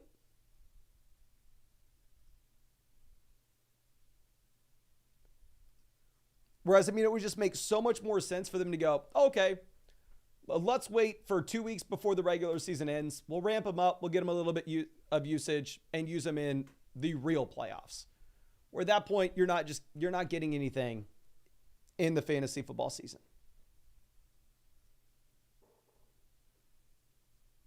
So I have absolutely no idea. I mean, if y'all have any more information than I do with Pacheco, let me know. But at the same time, I'm willing to admit I'm an idiot. I've literally zero clue. The only thing I know is the same thing that I've read that y'all have read. Now I haven't seen anything over the past month. Emerson says, "Is Waddle a good start?" I think Waddle is going to be a great start this week. I'm super freaking pumped to get Waddle in. Obviously, I have Waddle in the flock league, so I'm very biased. I'm maybe coping a little bit here and really just hoping that Waddle is going to be a solid option when we just simply don't know. But let me move over and answer some more of the questions that we have over there on the site. Obviously, if you ever wanted to get in any questions on the site, you can go over to flockfantasy.com. If you go over to flockfantasy.com, hit the button in the top right corner that says expert advice. You can get to this page, which will send you can send a super message in the live stream, a start sit question, a trade question, a team review, whatever you're wanting to do. You can also go through the link in the live chat that says ask a question here. That will help you do that as well. And if you use promo code, if you wanted that team review, you could actually get a free one by using promo code FLOCK over there on Underdog Fantasy and making a $10 deposit. Or if you go over to Underdog Fantasy and use code FLOCK, you're also going to get that 50% deposit bonus up to $1,000. You're going to get a free Matthew Stafford pick, more than less than half total yard as well for the game on Thursday. And you're going to be getting a free team review in the live stream that we are doing every single day. Just make sure that you set up an account on flockfantasy.com with the same email address as your account on Underdog Fantasy. But let's move this over to our next question. Hopefully this next thing is a team review that loads from Hellboy Jordan. Sadly, it does not load, so we're going to skip by this one more time. I'm really hoping this loads soon, my friend. I know it will. But Blessed coming out says, thanks for the help. Last week we won. Traded a lot this season. What trades can we do to win this? Brian Robinson, Deebo Samuel for CeeDee Lamb. I think that this is an absolute no-brainer. You go get Lamb here. If you are looking at Lamb going into the future, this is a wide receiver that's already through his bye week. This is a wide receiver that's a very easy option to just jam in as a top 5 player every single week at the position. Whereas on the other hand, if you're going to be looking at what we have with, say, with Deebo, when healthy, we can be super excited in that you have no Ayuk, still should be a decent offense, but he has pneumonia. So God knows when he is healthy. I have no idea what the timeline looks like on this. So with the uncertainty that you have surrounding Deebo Samuel, I think it does make a lot of sense just for you to pivot over and for you to get the elite level asset with Lamb. Now let's move this over to Dylan. Happy to see us as I'm struggling at wide receiver and have to start 3. I have Harrison and Waddle as well. Also Bijan and Brees. Okay. So Deontay to Wilson, massive upgrade. Gibbs to Kupp, I do view as a downgrade. I need to probably raise that range of wide receivers up in the overall rankings. However, in comparison to the running backs there, because I still have Kupp ranked as a top 10 receiver, but for whatever reason, we have him down there in the 20th, 20-ishes overall. Like, I would rather have Kupp over Kelsey easily. I'd rather have him over Daniels. I'd rather have him over Allen. I'd rather have him over McBride. I'd rather have him over Bowers. I'd rather have him over Hurts. I'd rather, him and Allen's close. Probably move Kupp up to 20-ish. Probably need to move some of these other receivers up as well. And more so, move Kelsey down. But nonetheless, I mean, if we are looking at this, going from Gibbs to Kupp, slight downgrade. Deontay to Wilson, upgrade. You're saying we have to start 3 receivers, and we have Bijan and Brees. So under that circumstance, I think you can go ahead. I think you can go with the Kupp and Wilson side here. And actually, I'm surprised. It looks like we don't have that many more questions over there on the site. So if you got your question in, it shouldn't take too long to get it answered. But Twisted Tea coming out for whatever reason. This is not loading. My theory with that is that they are Yahoo leagues, and Yahoo is rate limiting us right now. If we have too many people linking Yahoo leagues, then it will slow things down. But anyway, Justin coming out with a massive dono. Really do appreciate you, and going to be super excited to go through and check this out. This is an NFL fantasy team. I'm really sorry that we don't leak with NFL fantasy right now, but let me hook you up with both a free trade question as well as a free start sit question here as well. So if you have any additional questions you ever want to send my way with this, you can send that. But we're currently 3-4 in a 10-team full PPR format, looking for trade targets without trying to give up the post buy players. Okay. So let's go ahead and let's look at this. 3-4, we're definitely focusing on trying to get some production right this second, if possible. Quarterback, we are currently rolling with Jordan Love. I mean, Love looks like a mid QB1. Obviously, it's a quarterback that's at the very top of the NFL in passing volume. The issue that you have is you're not going to have much rushing upside. We have Brock Purdy down as our second quarterback, so we can hold on to Purdy if you really want. Love isn't through the bye week yet. I believe Jordan Love has a week 10 bye. I believe that you have a week 9 bye for Purdy. So possibly by the time you get to the week 10 bye for Love, then at that point we have Deebo Samuel back in, and then you're able to go through and you're able to start Purdy in that spot. But yeah, you don't need to move on from Purdy, of course, if we are sitting there with those 2 QBs. Going over to running back, we have 2 top 10 RBs rest of season. We have Bijan, we have Gibbs, super comfortable spot to be in. Gives us a lot of flexibility throughout the rest of the roster. Down in the flex spot, we have Chase Brown as well, where, I mean, I'm super excited to have Chase Brown in our flex rest of season if he is the starting running back and one of the best offenses in the league. Going down to what we have on the bench, you're looking at, say, the combo of Tyler Algier, and that's really about it. We don't have much help on the bench at running back. So clearly we have the top end assets in the starting lineup, but beyond that, maybe it's just going to be a little bit limited. Going over to receiver, we're rolling with A.J. Brown, so a top 10 option. We have Jordan Addison, maybe a little bit lacking of depth, especially if Kupp ends up getting dealt. We are screwed. So I completely understand focusing in on the wide receiver depth pieces down here on the bench, such as Darnell Mooney, Xavier Legette, and Jerry Jeudy. Looking at the moves that we are currently planning on making, dropping Legette for Javonte would just be an absolute no-brainer. I agree with you. I think that is the number one claim that we should have. And then our number 2 one, looking at Juwan Jennings pickup for Jerry Jeudy.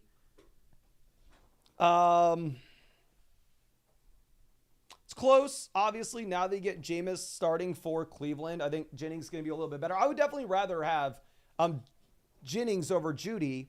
My thing is just specifically, if we're looking at what we have down here at the bottom end of the bench, my assumption was we have an empty bench spot. So I'd rather not drop Jerry Jeudy if we don't have to. Obviously, we really want to drop Jennings.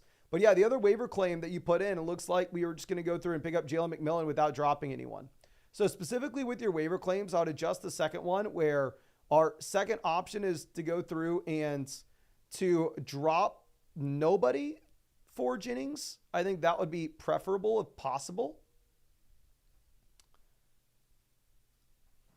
Going over to tight end, we have Kincaid. Kincaid doesn't look much better than just a mid tight end 1 rest of season. But ultimately, what we are wanting to do is we are wanting to try to find some additional depth down there on the bench so we can try to upgrade at wide receiver 2. I think that's the main thing that we would want to do with this roster. I mean, if you're looking at some potential trades that you could look to make here, I mean, maybe going through and looking to package together a depth option such as, I mean, the issue is we just don't really have anybody on the bench with value. I mean, if we can get something for Darnell Mooney, or if you can sell Mooney as well as Jordan Addison and pivot over to a receiver that's more appealing rest of season like Amari Cooper, that 2-for-1 tier up is just an absolute no-brainer. But with that being said, it is also so much easier said than done. Where realistically speaking, like I can say that's the move that we want to make, and we can try to make that move. I just don't know how much I'm actually helping in that. I would probably expect that you're not going to be able to get it done.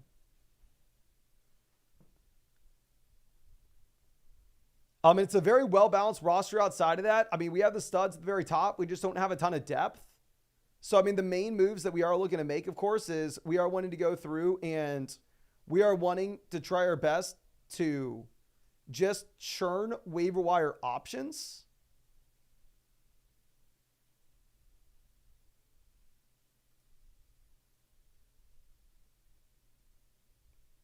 And if we can just churn waiver options and build around the top end studs, I think it is an absolute no-brainer for us here. And I like the waiver wire claims that we're making. Like I said, there was that small adjustment that we wanted to make from where we are standing right now. But outside of that, I think it's a great team that's very top heavy in a format where we want to be top heavy in a 2-for-1. In a league where you're going to start 2 receivers and 1 flex. So love the squad. I hooked you up with that free start sit question and that free trade question. So if you have anything additional, please let me know. You can send it through the site. Be happy to dive into it. But thank you again. I really appreciate you and really hope I was able to help you out in some way here. Now let me move this over to our next question. This next one coming out from Nito, though. This is Kupp, Brian Thomas versus Tyreek Hill. I'm going to go Kupp, Brian Thomas. I think you can make it's damn close. It's a 10-team league, but you could start up to 4 receivers weekly. It looks like it's a deeper bench league as well. But I'm viewing Kupp and Tyreek Hill both as just absolutely crushers. Well, Brian Thomas, I do think has the upside to be a low-end wide receiver 1 rest of season here. So I think we go with the package, but it is close. Now our next question coming out from Breezy. It says, I smashed accepted this immediately. Just wondering if I was right to. It's a start 9 league. Start 9 format, depth's going to matter a little bit more. Lockett obviously does look viable at this point. With the DK Metcalf injury, any games that Metcalf misses, you're probably going to be able to start Lockett in this format.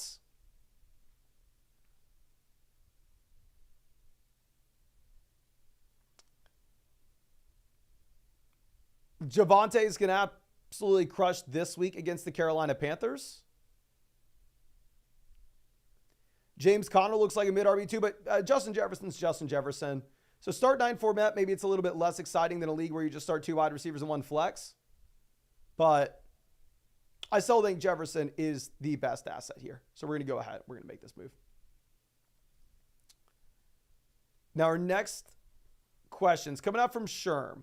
Says, hey Mason, tough week. Should I spend any fab to pick up the start Pearsall or McMillan and drop Christian Watson?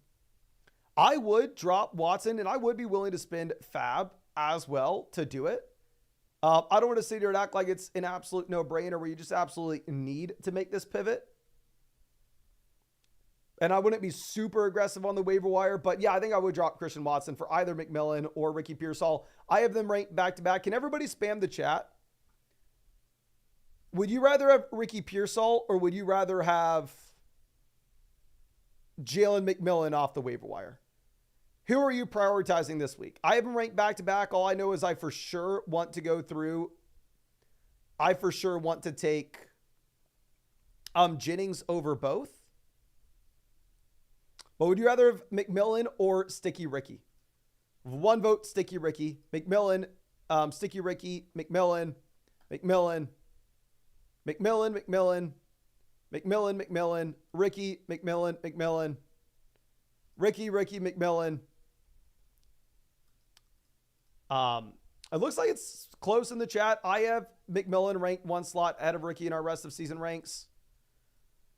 But yeah, I would prefer him over Christian Watson. I don't think it's like a massive gap. Like I wouldn't blow the rest of my fab by any means, but I'd still go for it. Okay. Now let's move this over to our next question coming out from Miller. This is Reed and for Hunt. I have Reed slightly ahead of Hunt in my rest of season ranks.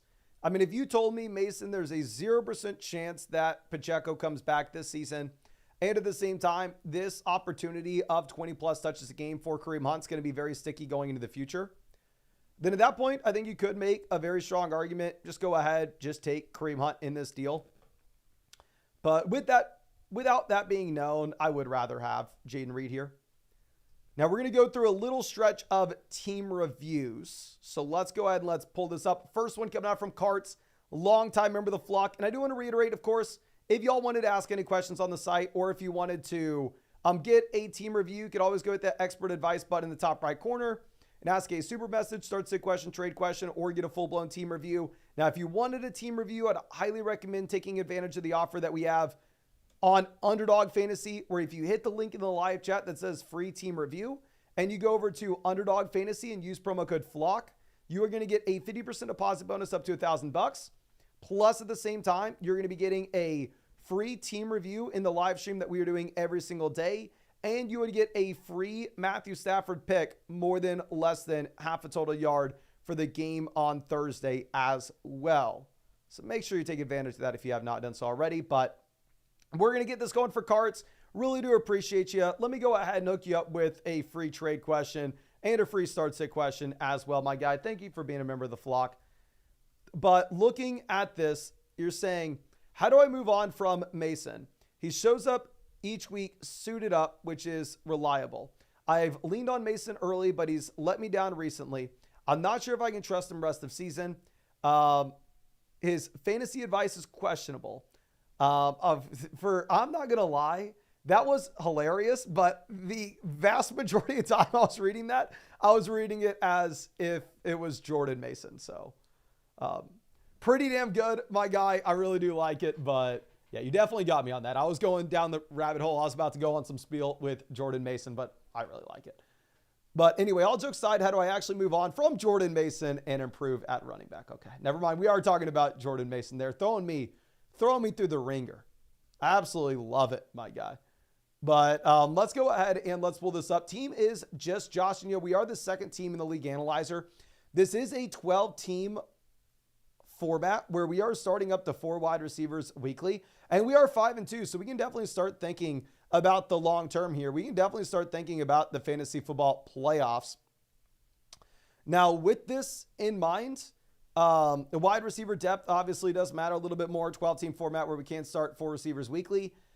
Looking at quarterback, we're rolling with Josh Allen, top 3 quarterback rest of season. Absolutely love to hear it. I mean, if you have Allen, you get the rushing upside, plus maybe we get a little bit more consistent passing volume now that Amari Cooper is in. So I'm personally very excited about what we have here. Going over to where we sit at running back, we're currently rolling with Josh Jacobs, Chase Brown, Jordan Mason. So we don't need the Jordan Mason production. Not only do we not need the Jordan Mason production, but at the same time on a 5-2 team where we are more so thinking long-term, expectations are that Jordan Mason isn't exactly a player that we want to be rolling out in the playoffs with the risk of McCaffrey coming back. Like, we can't plan on Jordan Mason being here for us in weeks 15, 16, 17. So I would 100% agree with you. The clear sell high candidate with this team will be Jordan Mason. Honestly, I think running back depth may be a little bit questionable afterwards. But the thing is, I mean, it's a league where you can start 4 receivers weekly. So, I mean, if you could go through and if you could package together, like the crappy part of this is Marvin Harrison Jr. is a better long-term option than short-term. We need to be thinking long-term. Rome Odunze a better long-term option than short-term. You wouldn't get anything if you try to sell him anyway. Like selling Jordan Mason, I don't see a deal that makes sense other than if it's an RB tier up, you know? I don't want to sell Chase Brown. I don't want to sell Josh Jacobs. Maybe if you can package together like Jordan Mason and Bucky Irving. Or maybe Jordan Mason and Kincaid, where like if you can pivot from Mason and Kincaid and go get to George Kittle, go get to Brock Bowers, go get to a true elite level tight end, I think that could be something you look to do. Or possibly pivot off of Jordan Mason and Bucky Irving in that 2-for-1 deal and get and tier up at running back. Here, real quick, before I move on, can y'all remind me, did I give Carts a free start set question and a free trade question?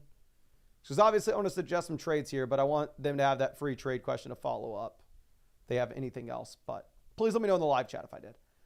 But anyway, going over and looking at maybe some of these teams that could use some running back depth. I mean, this team right here has the McCaffrey injury. They're 4-3, so they can maybe wait it out, though. Okay. Going over to this team here, they have the Pacheco injury. They have the Spears injury, so their running back depth is a little bit lessened. Looking at this team here in particular, I think if we could go out there and get that upgrade to a player like David Montgomery, where if you can upgrade from Jordan Mason and Bucky Irving in a 2-for-1 deal, go get David Montgomery, especially Montgomery's going to be dealing with a knee injury. There's an outside chance that this team here that's 3-3 that needs wins right now, they go take the Jordan Mason production where we're 5-2 and we can potentially look to hold on. Obviously, we're not going to be able to sell Mason for Montgomery straight up. You'd have to add in a player like Bucky, but I'd try it. This team here has the running back depth, kind of, but if you can go Jordan Mason and Bucky Irving, pivot over to Aaron Jones, I think that make a lot of sense. On that team, that's 1-6. This team's 2-5. They're dealing with the Jonathan Taylor injury. I mean, if we could somehow use Jordan Mason and pivot over to Jonathan Taylor in an upgrade, go like Jordan Mason and Chase Brown, get to JT, I think that would make a lot of sense. The issue is like the wide receiver room's exactly what we want here for this format in particular. So I don't want to be making any adjustments at wide receiver. Like if we were making any adjustments, it's just strictly with what we're doing off waivers, where I think I'll drop DeAndre Hopkins and Juju Smith-Schuster for Ricky Pearsall and Jalen McMillan. Going over to running back, Ray Davis, I prefer over Manuel Wilson myself, but if you really wanted to hold on to Wilson, knowing that you're in a spot in which you do have Josh Jacobs, I wouldn't fault you for it.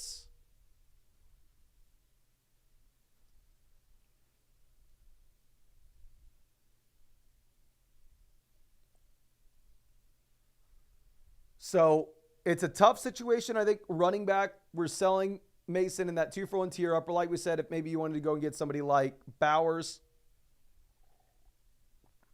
But I really do appreciate you and really hope I was able to help you out in some way with this. I don't know if we got you that free trade question or whatever. I'm going to make sure. It looks like we did get you the free start sit questions and free trade questions. But the message was funny. So I'm going to hook you up with multiple free trade questions and multiple free start sit questions. So thank you. Really do appreciate you. And yeah, great team. Now let's move this over to our next question. Coming out from Trey Willie. Says, I have no draft picks till 2020. Oh my gosh. Okay. Let's go ahead and let's hook you up with a free trade question and a free start sit question here as well, just in case you have any additional questions about this team. This is the trade acquisition now. So if this is a dynasty league where you have no rookie picks in 2025, 2026, 2027, I don't have to look at the team to let you know that you are screwed. Even if you are a contending team, those rookie picks are extremely valuable in that if you were to get an injury across any position with your team during the year on a contending build, you are able to, at that point, go through and you are able to sell one of your rookie picks and go get a short-term fill-in.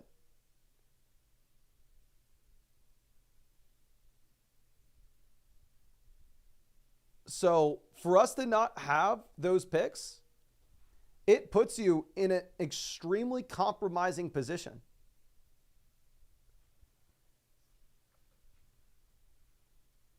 Now, going through and looking at where we are at here, if we have no rookie picks, we are obviously looking to win right this second.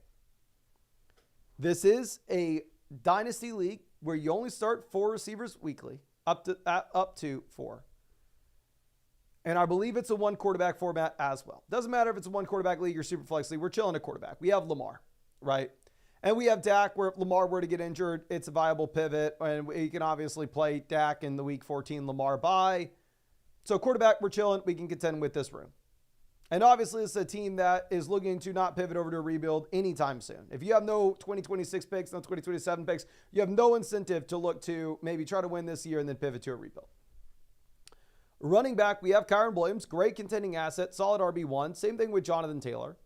Now, obviously, it's very difficult to project any running backs out in the long term. It's very difficult to ever look at an RB and say, oh, yeah, we know what this guy's role is going to be in 2025. But with that being said, Jonathan Taylor and Kyren Williams are some of the few running backs in which you could come through and you could say, yeah, they have a realistic shot to be RB1s in 2025 as well. By no means is it a guarantee.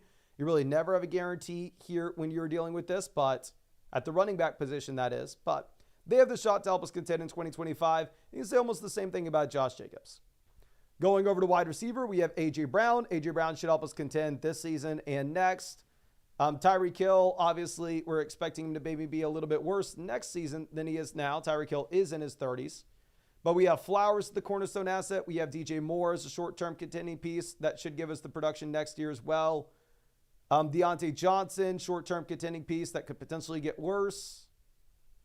No depth here. And then at tight end, we have really nobody. So what I would be looking to do on this team is stupid simple. I know it's not much, and I know we're maybe not helping a ton here. Even with us having Kyren Williams, we are set up where we need to contend right this second. It looks like this is a shallower starting lineup league in terms of the requirements that you have than other dynasty formats, where here you will be a little bit more incentivized to go through and to build around the elite onesies, to have the elite quarterback, to have the elite tight ends. I don't see a viable trade here for us to go out there and get an elite tight end. That's not happening. But if you could go out and just get a viable contending piece at the tight end position that's maybe not great, but somebody that you could start by maybe going ahead and trading away, say, Blake Corum and a 2-for-1 deal to a team that potentially needs an asset for the long term, so we can get one of the short-term viable tight ends to come in and help us win this year. I think that's really the only move that this team can look to make. Really, it looks like we are an extremely strong roster that it's set up to win this season, and I'm not worried about this year at all. Why I'm just very much concerned about having no future picks is if next year, say, Josh Jacobs is no longer viable, and we're sitting here with Kyren Williams, Jonathan Taylor, no future picks, and then JT gets hurt, you have no way to patch it up. You have no way to save the roster. So it just really puts you at a massive risk if you were to see injuries. But right now we are crushing. This season we are crushing. The goal should be, how do we win this year? How do we cover our buy-in over the next few? And then obviously we're going to try to ride it out. We're going to try to contend in 2025 and then probably just have to absolutely burn it down in 2026. But I really hope I was able to help you out in some way here. Obviously, you've already set your team up. Where the issue is, with no future picks, it is very difficult to make any trades. You don't have much flexibility. But I did hook you up with that free trade question. I hooked you up with that free start sit question as well. So if you have any additional questions you want to send my way, 100% you can do that through the site at any point. But I really do appreciate you and hope I was able to help you out in some way here. Now, Tommy T coming out with a dono and a team review. Appreciate you being with us for so damn long. Let me hook you up also with that free trade question and that free start sit question as well, just in case you ever have any additional questions with this team.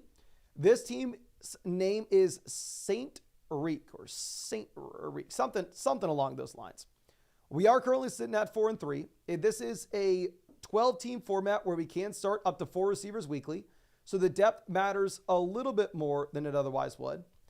You know what? Let me go ahead. Let me just update our QB rankings. So typically, whenever I'm looking at the quarterbacks that just simply don't matter, that you shouldn't be starting at any point in a regular redraft league, like the QBs 24 and beyond, I don't even pay attention to when we set these ranks. But realistically, I mean, obviously, we'd rather have Bo Nix over some of these names. I'd rather have Nix over Jones. Probably put Bo Nix more so about QB 26 at this point. And let's move Watson to the very bottom. And I think that's probably decent here for the QB ranks. But anyway, I understand going through and picking up Bo Nix. You actually have a really good outlook for this week in particular. Looking at the quarterbacks that we have on the waiver wire, for me, I would still probably prefer Russell Wilson. But if you wanted to roster Bo Nix in a great matchup against Carolina Panthers, even possibly start Bo Nix this week, I'm not going to fault you for doing so. Now, I would personally myself start Caleb, but that's just me. Now, going over and looking at running back. We have Kyren Williams, top 5 RB rest of season. The only real concern that you have is potentially this Rams offense deciding, we're trading Stafford, we're trading Kupp, we are no longer trying to win this. If that happens, it is a massive drawback for what you should expect to have with Kyren. But as it stands right now, top 3 running back relatively easily, already through his bye week. Absolutely love to have him in RB1. Arrigo Dowdle, Tank Bigsby, quality depth pieces that we can start. I definitely view Bigsby as a sell-high candidate, knowing that if ETN comes back in, this is a 3-man running back by committee. Even if ETN doesn't come back in, Bigsby splitting this backfield with no receiving usage in a bad offense. So I wouldn't love that situation. Going over and looking at what we have here specifically at wide receiver, we are sitting with arguably the best thing that you can have. We have the combo of Amon-Ra St. Brown and Tyreek Hill, 2 top 10 options right this second.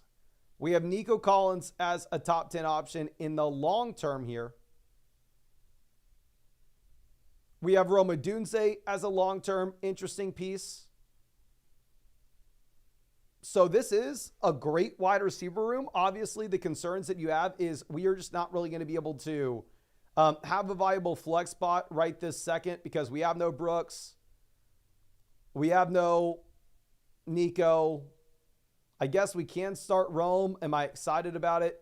Not at all. Going over to tight ends, we are currently rolling with Dalton Kincaid. A tight end that you can definitely look to start. Am I super excited about it? Nah, probably not. Can you go with them? Yeah, probably. So overall, in terms of trades, I don't see much. If you were like 2 and 5, I'd be panicking and I'd be looking to sell Nico Collins and get whatever you could in. But specifically here on a roster where we are 4 and 3, we can be thinking a little more long-term. Running back, I would drop Blake Corum for Zach Moss, though, even with us having Kyren Williams. I think that's a very realistic move. Wide receiver, I would drop Josh Downs for Jalen McMillan personally. I would understand why you don't want to make it. If you don't want to do it, I'm fine with it, but I really, really strongly advise dropping Corum for Moss. And then I would consider dropping Nix for Russ, but I wouldn't fault you at all for seeing, well, let's see if Bo Nix is able to absolutely dominate the Panthers, and then maybe I could potentially sell Bo Nix for a little bit more later. Because I think Bo Nix is probably a better option than Russell Wilson for this week in particular, with it being a very tough matchup for Russ and a phenomenal matchup for Knicks. But I really appreciate you. Like I said, I got you that free start sit question, the free trade question as well. If you have anything additional, I think the main thing is it's a league where the depth doesn't matter much. At the flex spot where maybe you're going to struggle for a bit just as we wait for some of the injured guys to come in. But at the same time, I mean, you're in a situation in which, I don't know, you're 4-3. We can afford to wait for the injured guys to come back. But I really appreciate you and really hope I was able to help you out in some way here. Now let's move this over to our next question. This is a start sit question from D. Cortez. It says, hey Mason, which player would you recommend grabbing, Pearsall or Jennings? I would go with Jennings over Sticky Ricky. I'm hoping I'm wrong. I'm really hoping I'm wrong. Quarterback, you go Jordan Love over Baker Mayfield every week now, not close. The running back, we're going to go ahead. We're going to play Chase Brown. I'm expecting some pretty serious regression for Najee Harris here. Going over to what we have at wide receiver, we're going to be putting in, I guess, Jordan Addison. We have no Juju. We have no Ayuk. Pittman has no passing volume in his offense.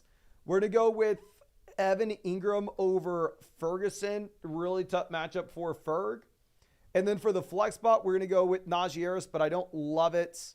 I think you could make an argument that Najee is potentially a sell high candidate. But let's move this over to our next question here. Coming out from Saram, always happy to see you. Let me go ahead and hook you up with that free team review. That free trade question and the free start sit question vouchers here. Saram's been a long time. Remember Fluxes. Hope you're doing well, mate. Still 0 defense, but somehow won my matchup this week 3-4. Attack is the best team from a defense standpoint. That's pretty funny. Any trade suggestions? What position or players should we target? Also, who to drop to pick up from waivers is interesting. Appreciate you. Always appreciate you, my guy. We are currently sitting here 5th in the league analyzer, but honestly, all these teams are very, very close. It doesn't matter if we were 5th, if we were 2nd. I mean, the points between these are just right there. Looking at this, we are sitting at 3-4. There are phenomenal waiver wire options that you have in this league. Like, I think you are going to be able to make some really interesting moves. Looking at what you have at quarterback, we have Lamar. Obviously, we don't need a backup QB here. When we have Lamar, he's QB1, not even remotely close. You're able to start him every single week, regardless of matchup. The single week in which he misses, you can probably go ahead and we can probably look to pivot, but not needing to do that right now. Going over to what we have at running back, you're currently sitting with the combo of Bijan Robinson as well as Devon Achane. So now that Tua is coming back in, for me personally, I would expect that both these options are running back ones in fantasy. Rico Dowdle, quality depth piece. Looking at the options on waivers, we have Roshan Benson. I think we're fine keeping Algier and Warren over them. I think they are premium handcuff running backs in their own rights. It's a league in which you only start 2 wide receivers and 1 flex. So I actually think that selling the wide receiver depth may make some sense here because we go over to wide receiver. I mean, you're currently sitting with the combo of Stephon Diggs, Harrison, McLaurin, Worthy, Addison, and Myers. Looking at Stephon Diggs, it's a low-end wide receiver 1 with no Nico Collins. Once Collins comes back in, obviously expectations are it kind of goes backwards.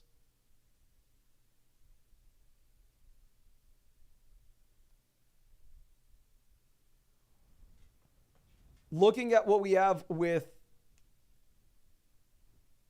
Harrison, I think that long-term Harrison improves. The flex is McLaurin right now in the short term. We have Worthy, Addison, Myers. If you wanted to make a waiver wire pivot, I think that a lot of people are going to rush to drop to go pick up McMillan or Pearsall. I think the number one pickup here, not even close, is Jake Ferguson. I would drop Jacoby Myers in a league in which you only start 2 wide receivers and 1 flex. I would go ahead and pick up Jake Ferguson. And then if possible, if you could pivot over and look to sell Dalton Kincaid and Terry McLaurin and go get a viable wide receiver upgrade, I think that would be a no-brainer. Now, obviously, it is much easier said than done, but that is the move that I'd be trying to make. And then in terms of any trades on top of that, there aren't many.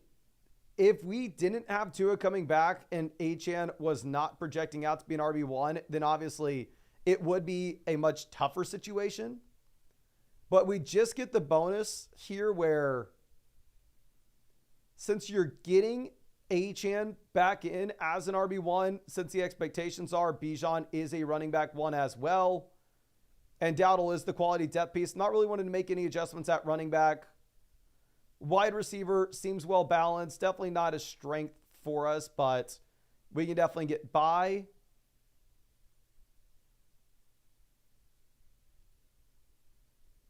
And looking at Kincaid, again, I'm okay with them at tight end. I just think it makes a lot more sense to drop Myers, pick up Ferguson, and see if we can trade Kincaid and one of the depth receivers, preferably Terry McLaurin. I think that's who you're going to get the most value for, and go get that wide receiver upgrade. But I really appreciate you and really hope that I was able to help you out in some way here, my friend. And yeah, I hooked you up with that free trade question, that free start sit question. If you have anything additional you want to send my way, but I think you have a great team now that Achane is back in. Obviously, Achane with no Tua is much, much tougher. Now let's move this over to Kamer, who says, I just gave Hunt for Evans. I'm 5-2. I think it's understandable. And I was thinking about making this deal. Oh, this is the easiest trade I've ever seen in my entire life. 100% go get Saquon Barkley. Not even really close. I mean, Brian Thomas was a clear buy low candidate last week. But still, even with that being said, I mean, you're looking at a spot in which we're selling a low-end RB1 and a high-end wide receiver 2 and getting back in the best asset in fantasy football. This is an absolute no-brainer. Please go get Saquon Barkley here. Now, Bengals fan since '05 says, who would you target on the waiver wire between Shakir, McMillan, or Bateman? We did already answer this for you, my friend. I know that you maybe asked the question, then waited a little bit of time, thinking like, oh, maybe Mason's not going to get to it. Maybe he skipped it. I promise you, if you ever ask a question on flogfantasy.com, to me, it's going to be answered. I just go in order from oldest to newest. I'm sorry that you asked this twice thinking that I didn't answer it. I'm going to go ahead. I'm going to hook you up with a free start sit question. I'm sorry for the confusion there, but yeah, I'll never miss any of your questions. I promise you I'll get to them. But Bengals fan since '05 says, am I wrong for wanting to do this deal? I have Mixon and nobody else in the top 4. No, I understand the thought process. I would love to say that Laporta has more value rest of season. I would love to try to make that argument. But I think you can go ahead and take Najee Harris. I mean, realistically speaking, like, I have Laporta in the Flock League. I drafted this dude a lot. Not only did I take him in the Flock League, but I mean, I also took him in as many underdog drafts as I could in round 4. Like, I thought that he was very interesting. But at this point, the volume's not there. The offense is good. It just simply may not matter.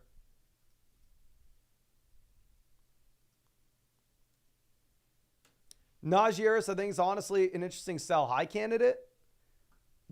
The usage is going down with Jalen Warren coming back in. But, I mean, even with that being said,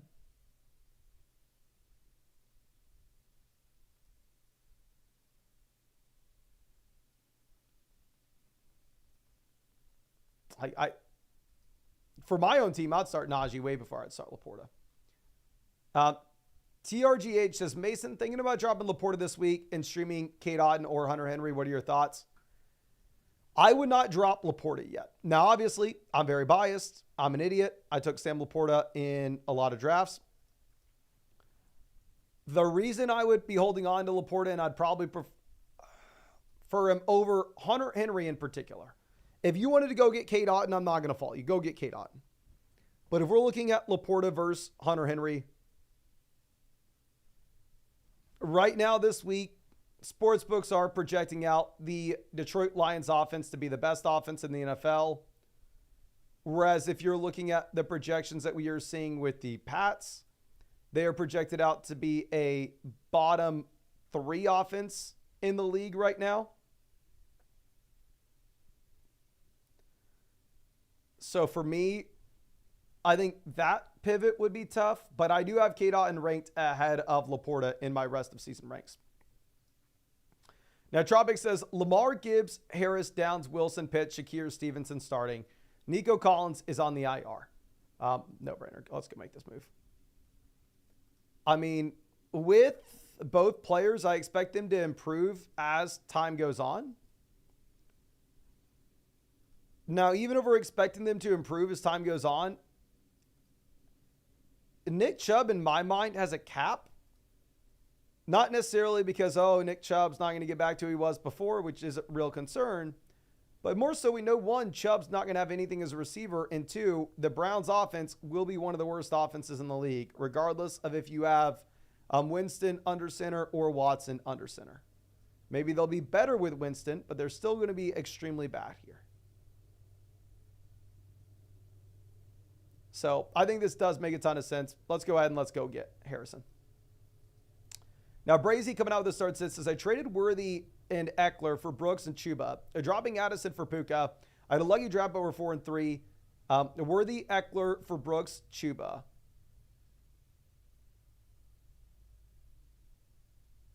I think it makes sense.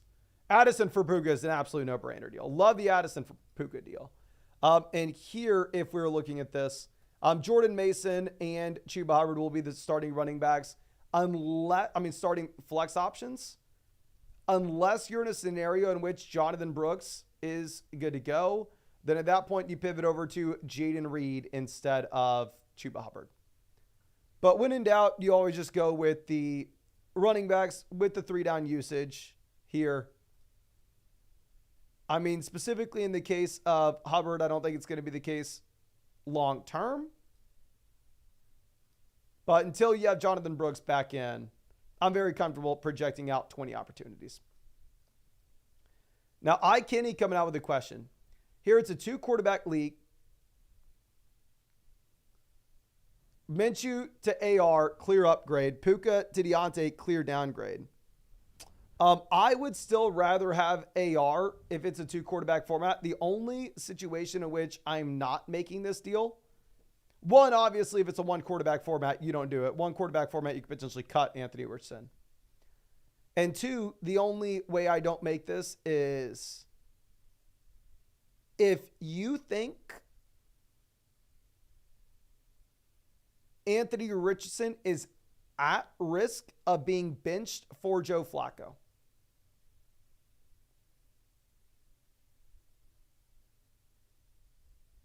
If you think that is a concern, then you don't make the move. But for me, I don't think it is.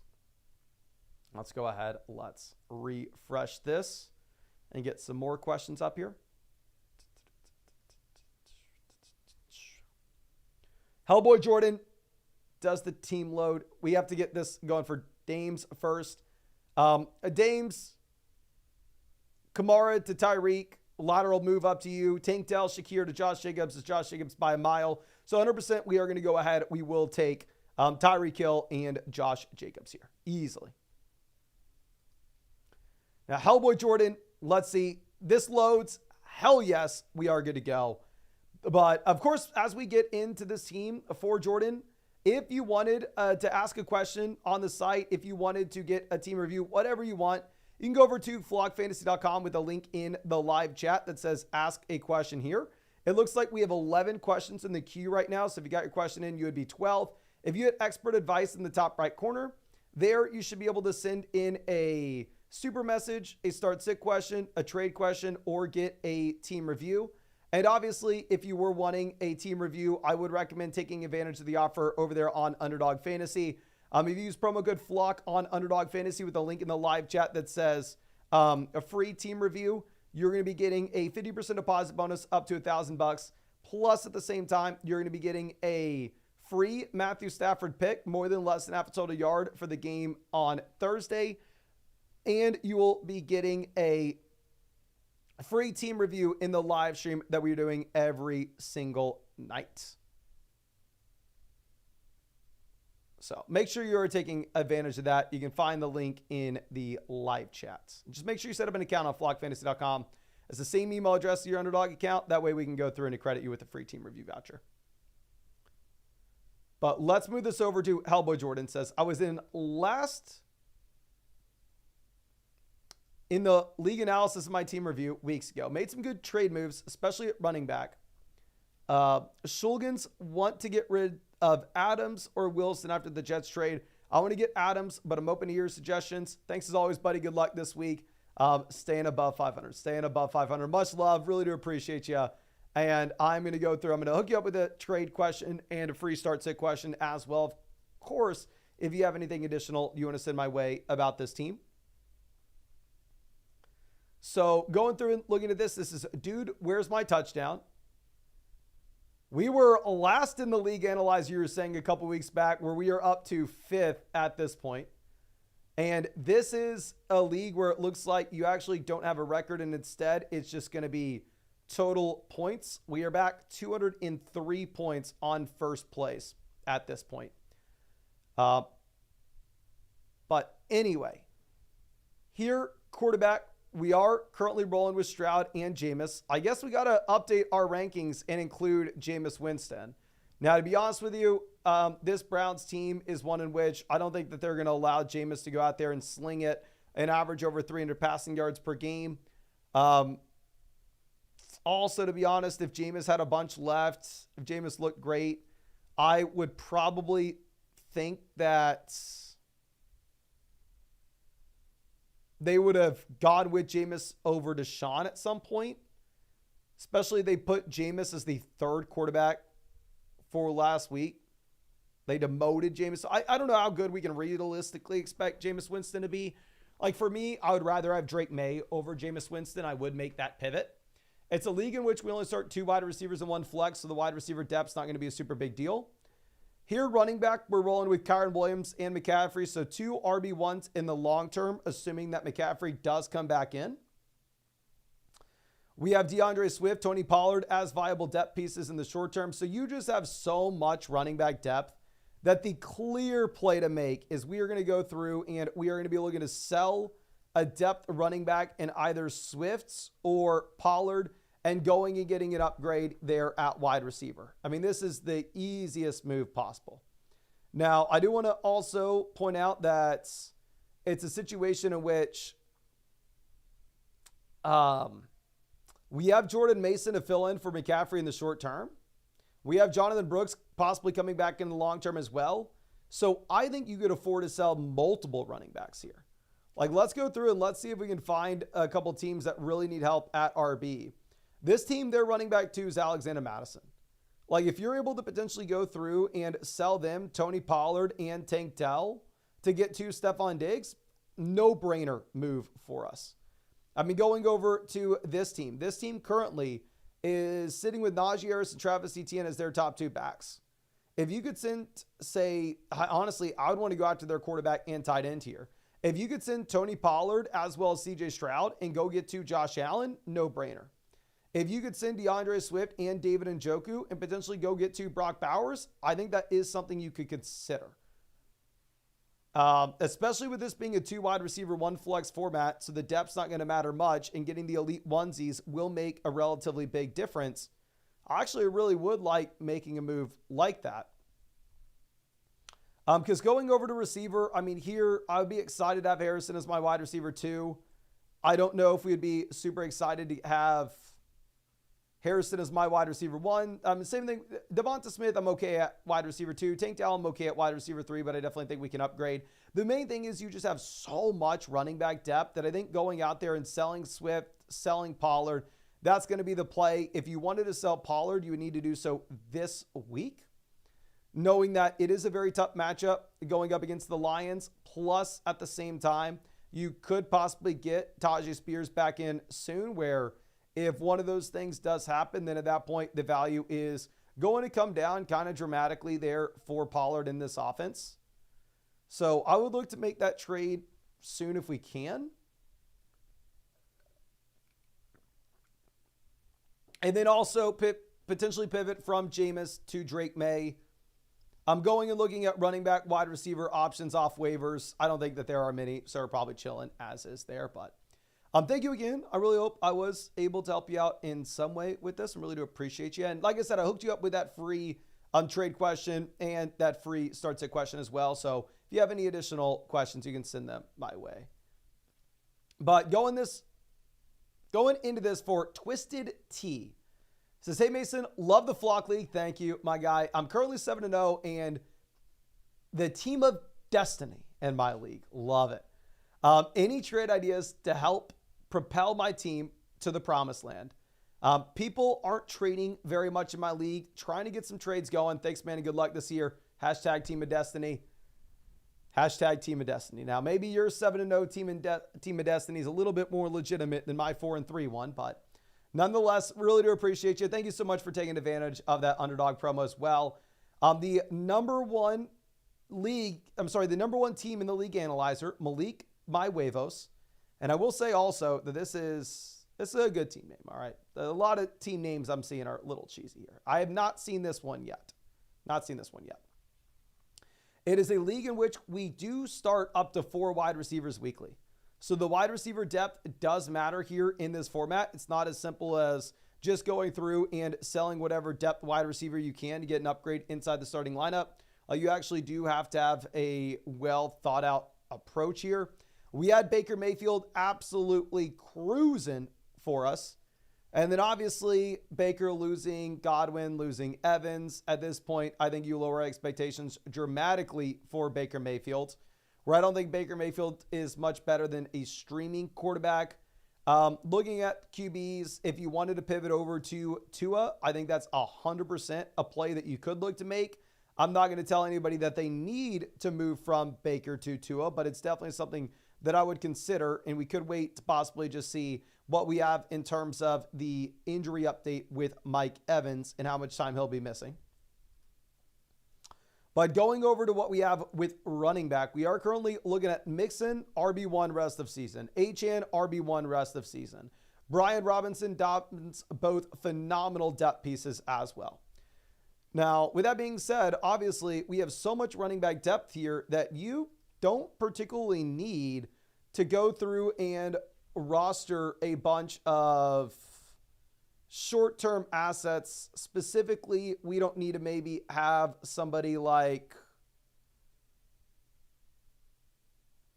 say,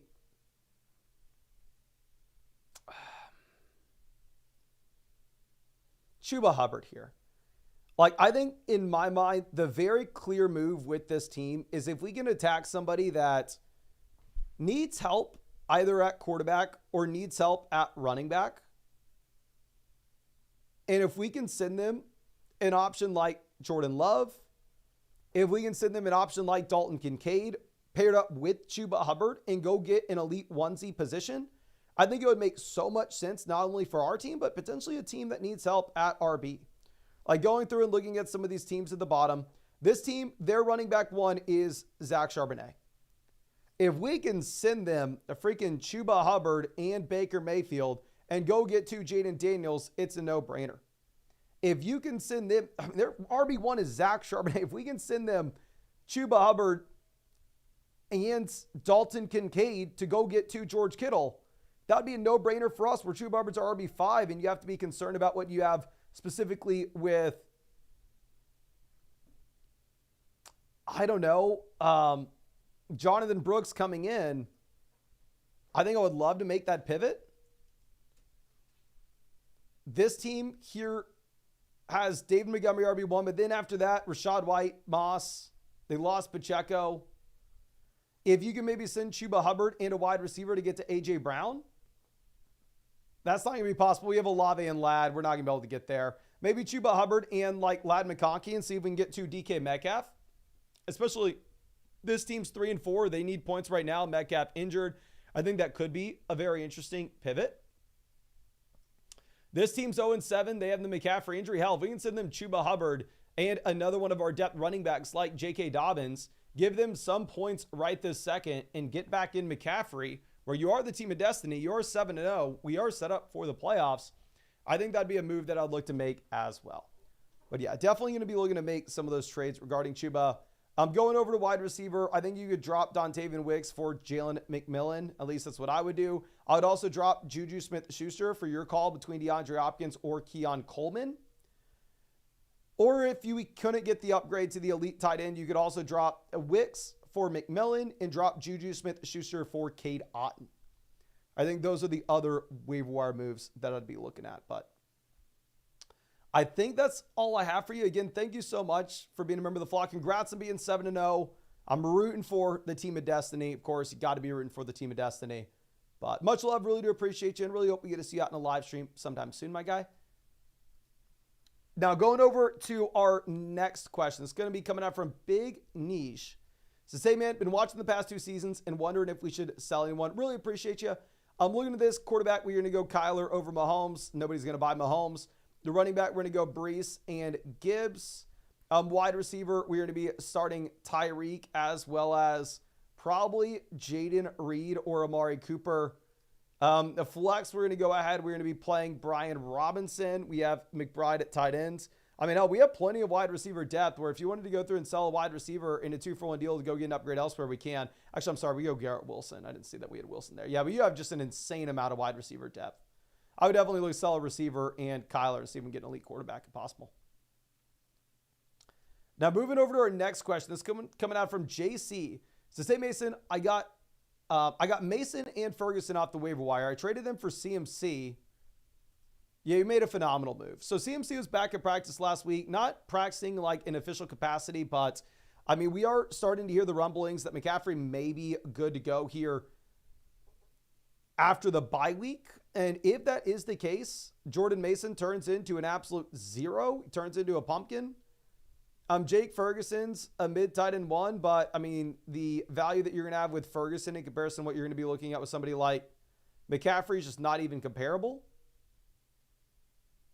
So, yeah, to be able to go through and pivot from Mason and Ferguson, 2 guys that we got off the waiver wire, to Christian McCaffrey, is an absolute no-brainer.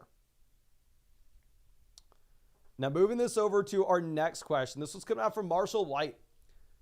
It's a start-sit question where here at running back, we're going to go ahead. We're going to plug and play. Actually, Achane now with Tua back in.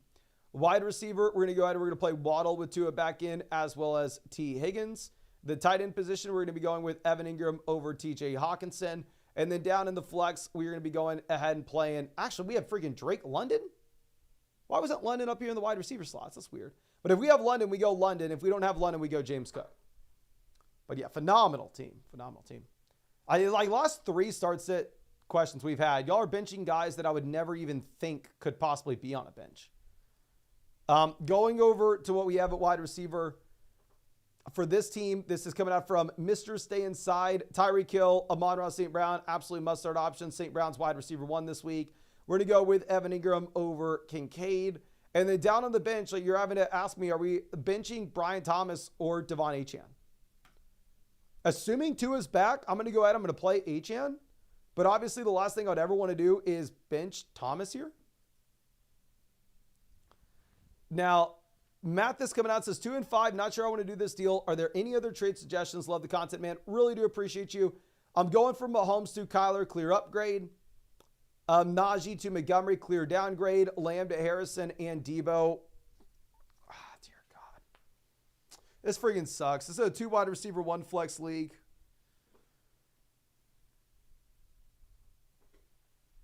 We're giving up the best player in the deal, but presumably we are getting back the 2nd, 3rd, 4th, and 5th best players in it.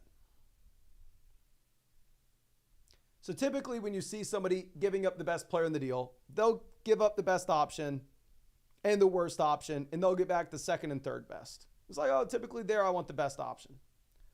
But here, if you're giving up the best and getting back the 2nd, 3rd, 4th, and 5th,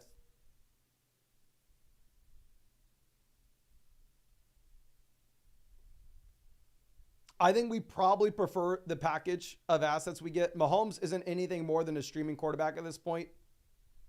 I think Najee Harris is a clear sell high candidate. If you need wide receiver depth, you only do this if you need wide receiver depth. I think you can go ahead and you can potentially consider this deal. I feel horrible about it because we are giving up the elite level asset, of course. But let's see. Jaden says, I registered for Underdog and deposited $10. So how do I have the free team review? So every morning, Underdog sends me a list of all the email addresses that signed up to Underdog Fantasy with promo code FLOCK and made a $10 deposit. And then we go through, we get all those email addresses that have an account on flockfantasy.com, a free team review voucher.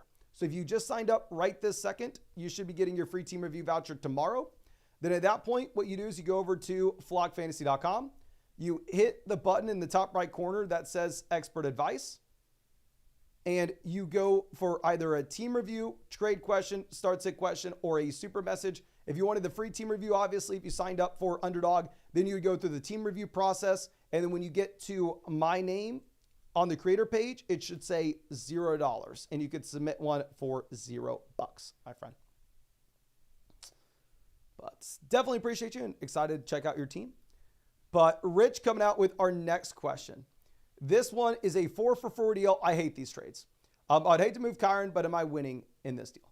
These are the worst kind of trades where we are sending 4 assets for 4 assets. We're swapping half our teams, but here, Kyron to Lamb, lateral move.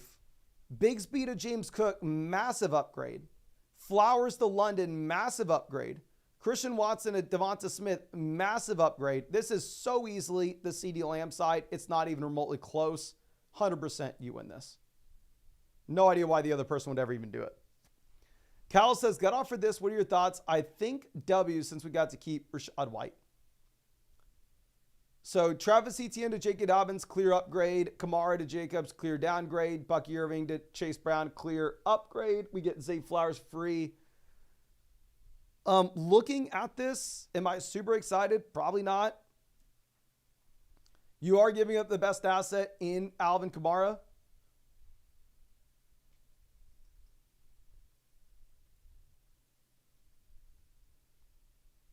Before this deal, we were starting Kamara and maybe Rachaad White at running back.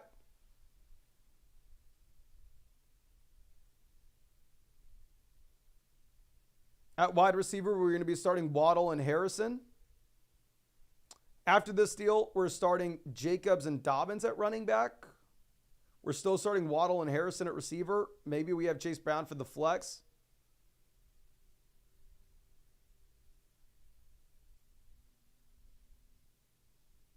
I don't love giving up the best asset here, but again, similar to some of these other trades that we've been seeing, we are giving up the best asset, but at the same time, we are getting back the probably second, third, fourth, and fifth best pieces in the deal. So I'm completely okay if you wanted to make this trade, but it's not something that I love. It's not something I love. Now, M. Jiffy coming out with a massive dono. I really appreciate you. For whatever reason, it's not loading right now. We are going to have to skip by this team review, and we'll get back to it in just 1 second. Derek, always happy to see us as 4-3. Should we pick up from the waiver between Olave, McMillan, Jennings, and should I exchange any for RBs? Running back, if you wanted to make any swaps this week, you'd be putting James Cook over Amari in the flex. The rankings of your waiver wire options are Olave by a mile. Olave is significantly better than every other option here, knowing that Carr comes back long-term. Then after that, it's Jennings. Then after that, it's McMillan. But Olave is like, if you have fab dollars, you blow them on Olave. You do everything you can to go get them. And then beyond that, if you wanted to make any changes inside the starting lineup, it'd be trying to get James Cook or J.K. Dobbins into your flex. Now, Miller coming out with a start-sit question. Here we need to start 3 receivers. Reed, Waddle will be the easy starts. The last slot may be a little bit tougher. If DK Metcalf plays, I go Zay Flowers. If DK Metcalf misses, I go with Jackson Smith and Jigba. So we are going to have to wait for the Metcalf update, but I think the plan for now is most likely to go with Flowers. Okay, let's refresh this and see if we have any more questions coming in. Now, M. Jiffy, this is the team that didn't load a second ago. Coming out says Big Black Penix, team name. Says, hey, Mason, try to get the free team review, but unfortunately I live in Iowa. Can't deposit on Underdog. Still want the review. You put in the work, being live most nights when I'm off work. Much love. I am live every single night. Have not missed a single day since we started doing this in 2020, 2021, 2022, 2023, 2024. That's 5 years, but who's counting?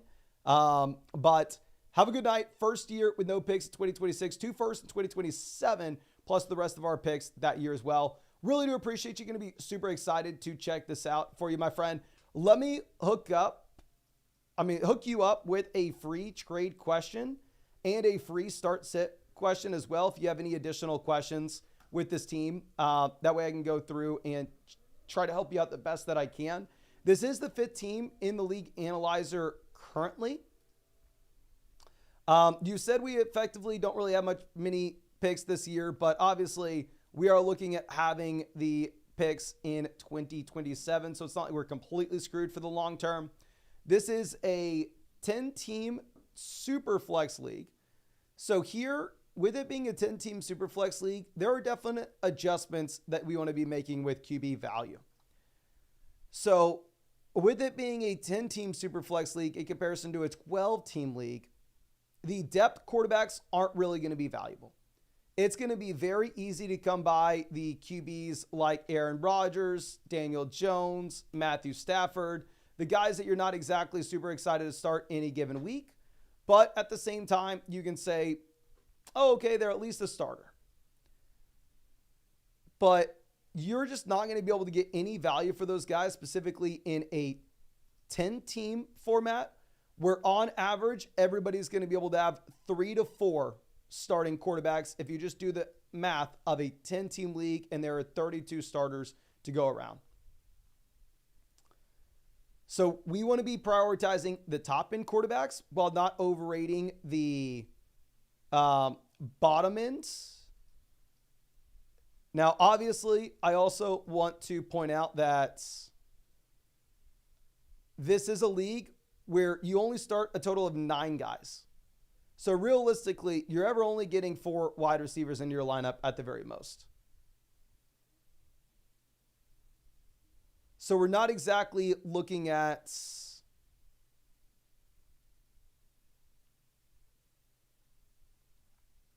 a spot in which we care a ton about wide receiver depth. And since wide receiver depth isn't going to get into our lineup really at any point, it does really incentivize us to have the elite level quarterbacks. So we're sitting here with Allen, May, Penix, as well as Andy Dalton. We need to update our Dynasty rankings clearly over the past 2 weeks. I mean, Drake May has shown enough where May is flying up the Dynasty rankings at this point. Because Drake May is still very much a viable option for what you can have in terms of helping you contend this season. Like, I would very easily prefer Drake May over Kyler, A-Rich. Clearly, A-Rich needs to be fallen here. But I think Drake May is a top 10 Dynasty QB rest of season. Sorry, not rest of season, forever. We need to get rid of the redraft mindset. But we are a contending team where we are 6-1. So in this kind of environment in particular, it may make more sense for you if we can approach one of the rebuilding rosters and just get a ridiculous amount of value for Drake May for us to potentially pivot off. Like going through and looking at this team that's currently 2-5. I mean, if you could send like Drake May, pivot over to Brock Purdy, and pick up a contending asset like Saquon Barkley at the same time, if you wanted to win right now, I think that puts you over the top, and I think it would be extremely difficult to try to contend with us, specifically if we're going out there and we're rolling through with Bijan Robinson and Chase Brown here rest of season. Now, obviously, with that being said, you are putting yourself in a pretty compromising spot in terms of us losing the long-term value, but you have to give some to take some. Because looking over at running back 2 has been very easy for us to just plug and play Jordan Mason so far this year. But if we find ourselves in a spot in which Jordan Mason's no longer a viable play, then at that point, it may be a much tougher situation.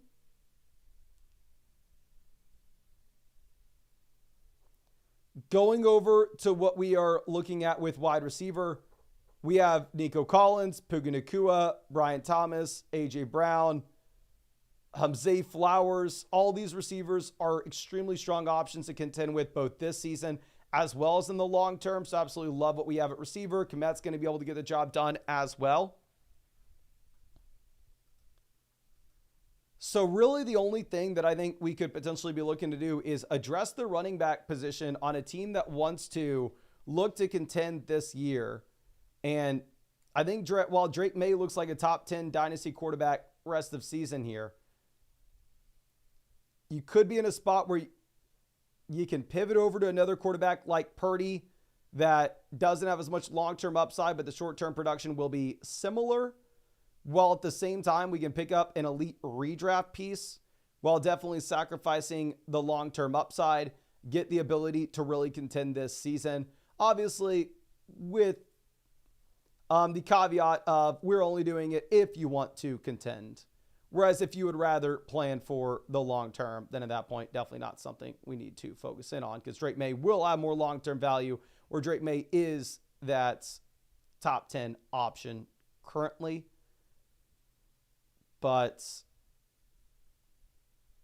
I think that's maybe all I have for the team. Obviously, it's a very strong roster. We are 6-1. So really, that's the only idea that I could possibly have at this point. I really hope I was able to help you out in some way, but I did also hook you up with that free trade question and that free start sit question as well. So if you have any additional questions you want to send my way, don't hesitate to do so. But now, Phoenix Lance, always happy to see you, my friend. Coming out with a massive dono. Let me hook you up with a free trade question. Thank you for always stopping by the live streams. Next trade question you send my way should be free. But anyway, point per carry league, half PPR, 2-5 roster. One game back from a playoff spot. So I guess most teams make the playoffs here. Do we tier up at running back by moving Nico +1? We have Gibbs, Bijan, Hunt, Jacobs, Bucky. Wide receiver, Nico, Terry, Waddle, Mooney, and Dell. So let's look at the points per game gap that we should expect from Josh Jacobs and Kyren Williams. Like, what has been the difference so far this season? Specifically in this format. So specifically in this format, we are looking at just off rushing. Jacobs is still getting rushing volume. That's the issue. I like the idea. I just think that this is too much. Like, if we were wanting to sell a running back and Nico, I think we're actually looking to hold on to Jacobs. I think instead it's like, hey, we'll give you a Kareem Hunt and Nico Collins for Blake Corum. Then at that point, it's an absolute no-brainer. I completely understand where you're coming from. I think in your situation, it does make a lot of sense to sell Nico Collins. I just think that you need a little bit more juice on your side versus where Jacobs, I mean, is still sitting here with 120 rush attempts so far through the first 7 weeks. So in a point per carry format, he's still getting you there. I like this. Yoing says, if TDs were apples, Kyren would have more apples than Jacobs. Couldn't have said it better myself. But obviously, we'd way rather have Kyren Williams over Josh Jacobs. I just don't know if the bridge between the two is Nico Collins. But yeah, if you have any additional, if you have another trade counter that he came up with, like I said, I hooked you up with that free team review. I'm sorry, that free trade question. So you should be able to send it my way. But D. White says, this guy's panicking with Stafford rumors. Is this worth it? McMillan and Jennings are on the waiver wire. Thank you. Thank you. I am way more willing to buy into the Cooper Kupp trade rumors than I am the Matthew Stafford one. So with that in mind, I think if Kupp gets dealt, Puka Nacua is potentially back.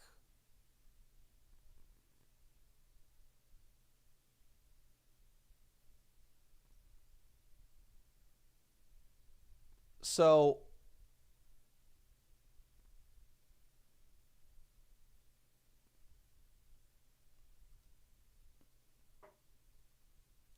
I don't know. Bucky Irving looks to be in a 3-man running back by committee where he's not the top option.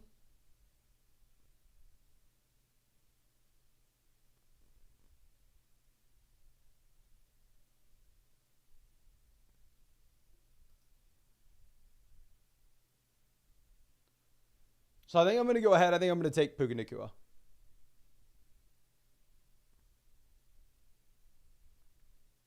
I'm taking Puka specifically if you're in a situation in which you're 5-2, you're 6-1, and we can't think for the long term. We're 2-5. We have no business trading Amari for Puka. Now, Bread coming out says, would it be better to ask for Pacheco or to stick with Williams in this trade if it were accepted? I would rather have Javonte over Pacheco. I just have no idea what to expect with Pacheco. DK to Debo, both injured. I'd rather have Debo when both fully healthy. Adele to DJ Moore, give me DJ Moore. Jordan Mason to Javonte, give me Jordan Mason. But with the thought process that CMC may come back after the bye, I think go ahead and take the Debo Samuel, DJ Moore, and Javonte Williams side. I think Debo Samuel's the best asset in this deal, assuming that he doesn't miss a ridiculous amount of time with pneumonia, which we just don't know right now. Now, Christian's here coming out with a trade. This is Daniels, Etienne, Puka, and Njoku versus Allen, Taylor, Reed, Ertz. Daniels to Allen, slight upgrade just because Allen's not hurt. Etienne to Taylor, massive upgrade. Puka to Reed, slight upgrade. And Njoku to Ertz, downgrade. But I don't give a damn. We'll stream tight end. We're going to go ahead. We're going to take the Josh Allen, Jonathan Taylor, Jaden Reed side. I mean, Travis Etienne's worth pretty much nothing at this point. Going over and getting JT is absolutely no-brainer. Okay. Let's move this over. Cruz coming out, says 2-5. Shout out Dicker. Hook 'em horns. Looking to leverage off all these running backs. Not sure who to buy right now. At this cost, it'd be a no-brainer to buy McCaffrey. I'd say on a 2-5 roster, I'm probably not looking to go for McCaffrey myself. But yeah, this team specifically doesn't really have any other running backs that would potentially be interesting for you. So, I mean, with this possible deal, I would go with the McCaffrey side. My thing is just specifically on a 2-5 roster, you probably need to be trying to optimize instead for points inside the starting lineup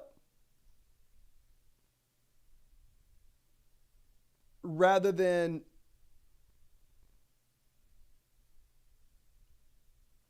future production. So I don't know if I love buying CMC on a 2-5 team. Let's refresh this, see if we have any more questions coming in. We have 4 more questions to get through right now in the queue. So obviously, if you have any questions in the stream and you want to get them answered right away, I would definitely get them in now. We're going to get through 4 more, and then obviously any more that are sent. But just go over to the link in the live chat that says ask a question here, or you can hit the button in the top right corner that says expert advice. Then you can send in a super message, a start sit question, a trade question, or a team review, whatever you are wanting.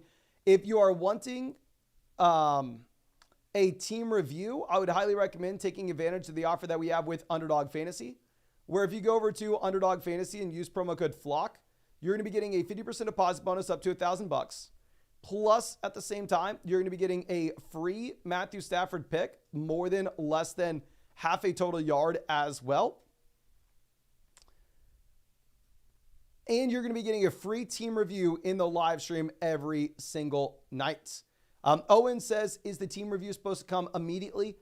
We actually have the instructions written in the description. And no, the team review does not come immediately. So what happens is whenever you make a $10 deposit on Underdog with code FLOCK, Underdog the following day will send us a list of all the email addresses that signed up to Underdog Fantasy, made a $10 deposit with code FLOCK. And then we go through and we accredit all those accounts on flockfantasy.com with a free team review voucher. So just make sure after you make your deposit on Underdog or before, whenever you do it, that you set up an account on flockfantasy.com with the same email address as your account on Underdog Fantasy. But moving this over to our next question, this one's going to be coming out from King Shark. Says, I already have CMC, Mixon, Swift, Tyreek, plus who I'm sitting out. Should we consolidate? So looking at this, going from Kupp to Lamb, I personally am viewing that as an upgrade, and I think you are taking risk off the table. Going from Achane to Jacobs, I think is a downgrade. So, I mean, let's view this in a different light, right? I think Achane to Jacobs is a downgrade. So let's even just take them out of the deal. Would I want to trade Kupp, Devonta Smith, and Aaron Jones all for CeeDee Lamb? Probably not. I know we have a loaded team, but I think if you wanted to make a consolidating move here, the trades like Cooper Kupp and Aaron Jones for CeeDee Lamb. I think also sending away Achane and Smith for Jacobs is just way overkill at that point. So in the initial trade, you do not want to make it. Maybe if you wanted to make this counter, if you wanted to consolidate on a juggernaut roster, you can potentially go ahead and you can get Lamb there. Alave Garden says, hey boys, 2-5, need to get back on track. Thinking JT and Josh for running back, but not sure the rest. So, I mean, if JT plays, it's JT and Josh easily. Now, if JT misses, we go Javonte over Dowdle because Javonte is a much better matchup. But Jonathan Taylor is plan A. A wide receiver, we're going to be going with the combo of Amari and Harrison. And then for the flex, we'll go with Actually, no, Laporta, you have the highest implied team total of any team in the NFL in Detroit this week. I probably go Laporta. It is very close. And then for the flex spot, I think I'm going to go ahead. I'm going to take Javonte Williams. I'm going to be extremely high on Javonte here, knowing that if you are looking at Javonte Williams, you have, I believe, an 8.5 point spread of the Denver Broncos being favored in this game. A massive implied team total where sportsbooks are saying the Broncos should be a top 5 offense as well.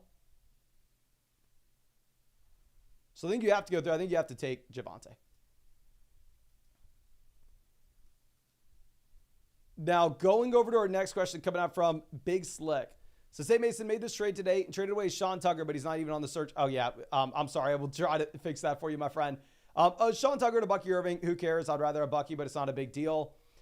Going from Jameson to Michael Pittman, slight downgrade. Who cares, though? Really, we're trading Jaden Reed, Deontay Johnson for Justin Jefferson. I mean, this is the most disguised robbery for Justin Jefferson that I've ever seen. So I think that this is a no-brainer. You go ahead and you take Jefferson and you run.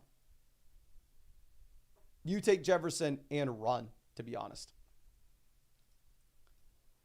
Derek coming out says, I have Ferguson and Kraft. Should I exchange Kraft for Auden from the waiver wire now that Godwin is out?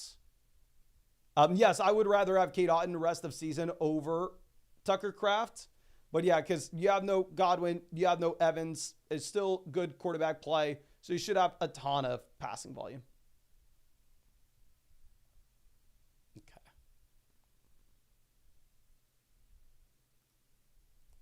Now let's go ahead and let's refresh, see if we had any more questions come in. We have one more coming out from RWF. This is a trade where we send Kyron Williams, Juju for Rashad White, David Montgomery, Devontae Adams. Juju is an absolute zero. I think Rashad White, I'm probably not excited to start going into the future. I mean, this running back that's going to be in a 3-man RB by committee. We're selling Kyron for like low-end RB1, high-end wide receiver 2. I'd rather have Kyron Williams. I view Kyron Williams as a top 5 asset in fantasy. I completely understand if you want to go through and do this, if it's a deeper format and we maybe had a couple injuries or two, but I would definitely want to be charging a premium for Kyron. And I'm also valuing Juju as a zero when I say that, but let me go ahead and submit that. And I'm probably going to call the live stream here. I'm about to pee myself, but I really do appreciate you hanging out with me. Of course, if you have not done so already, subscribe to the channel. I mean, we live stream every single night, answering as many fantasy football questions as we possibly can. I mean, tonight was only a 3.5 hour live stream. Typically they are 5 hours, but your boy needs to pee and I would like to get some sleep here. And yeah, I really do appreciate you. I really hope that I'm able to see you out with the live stream tomorrow. And if not, I hope you have a great day tomorrow.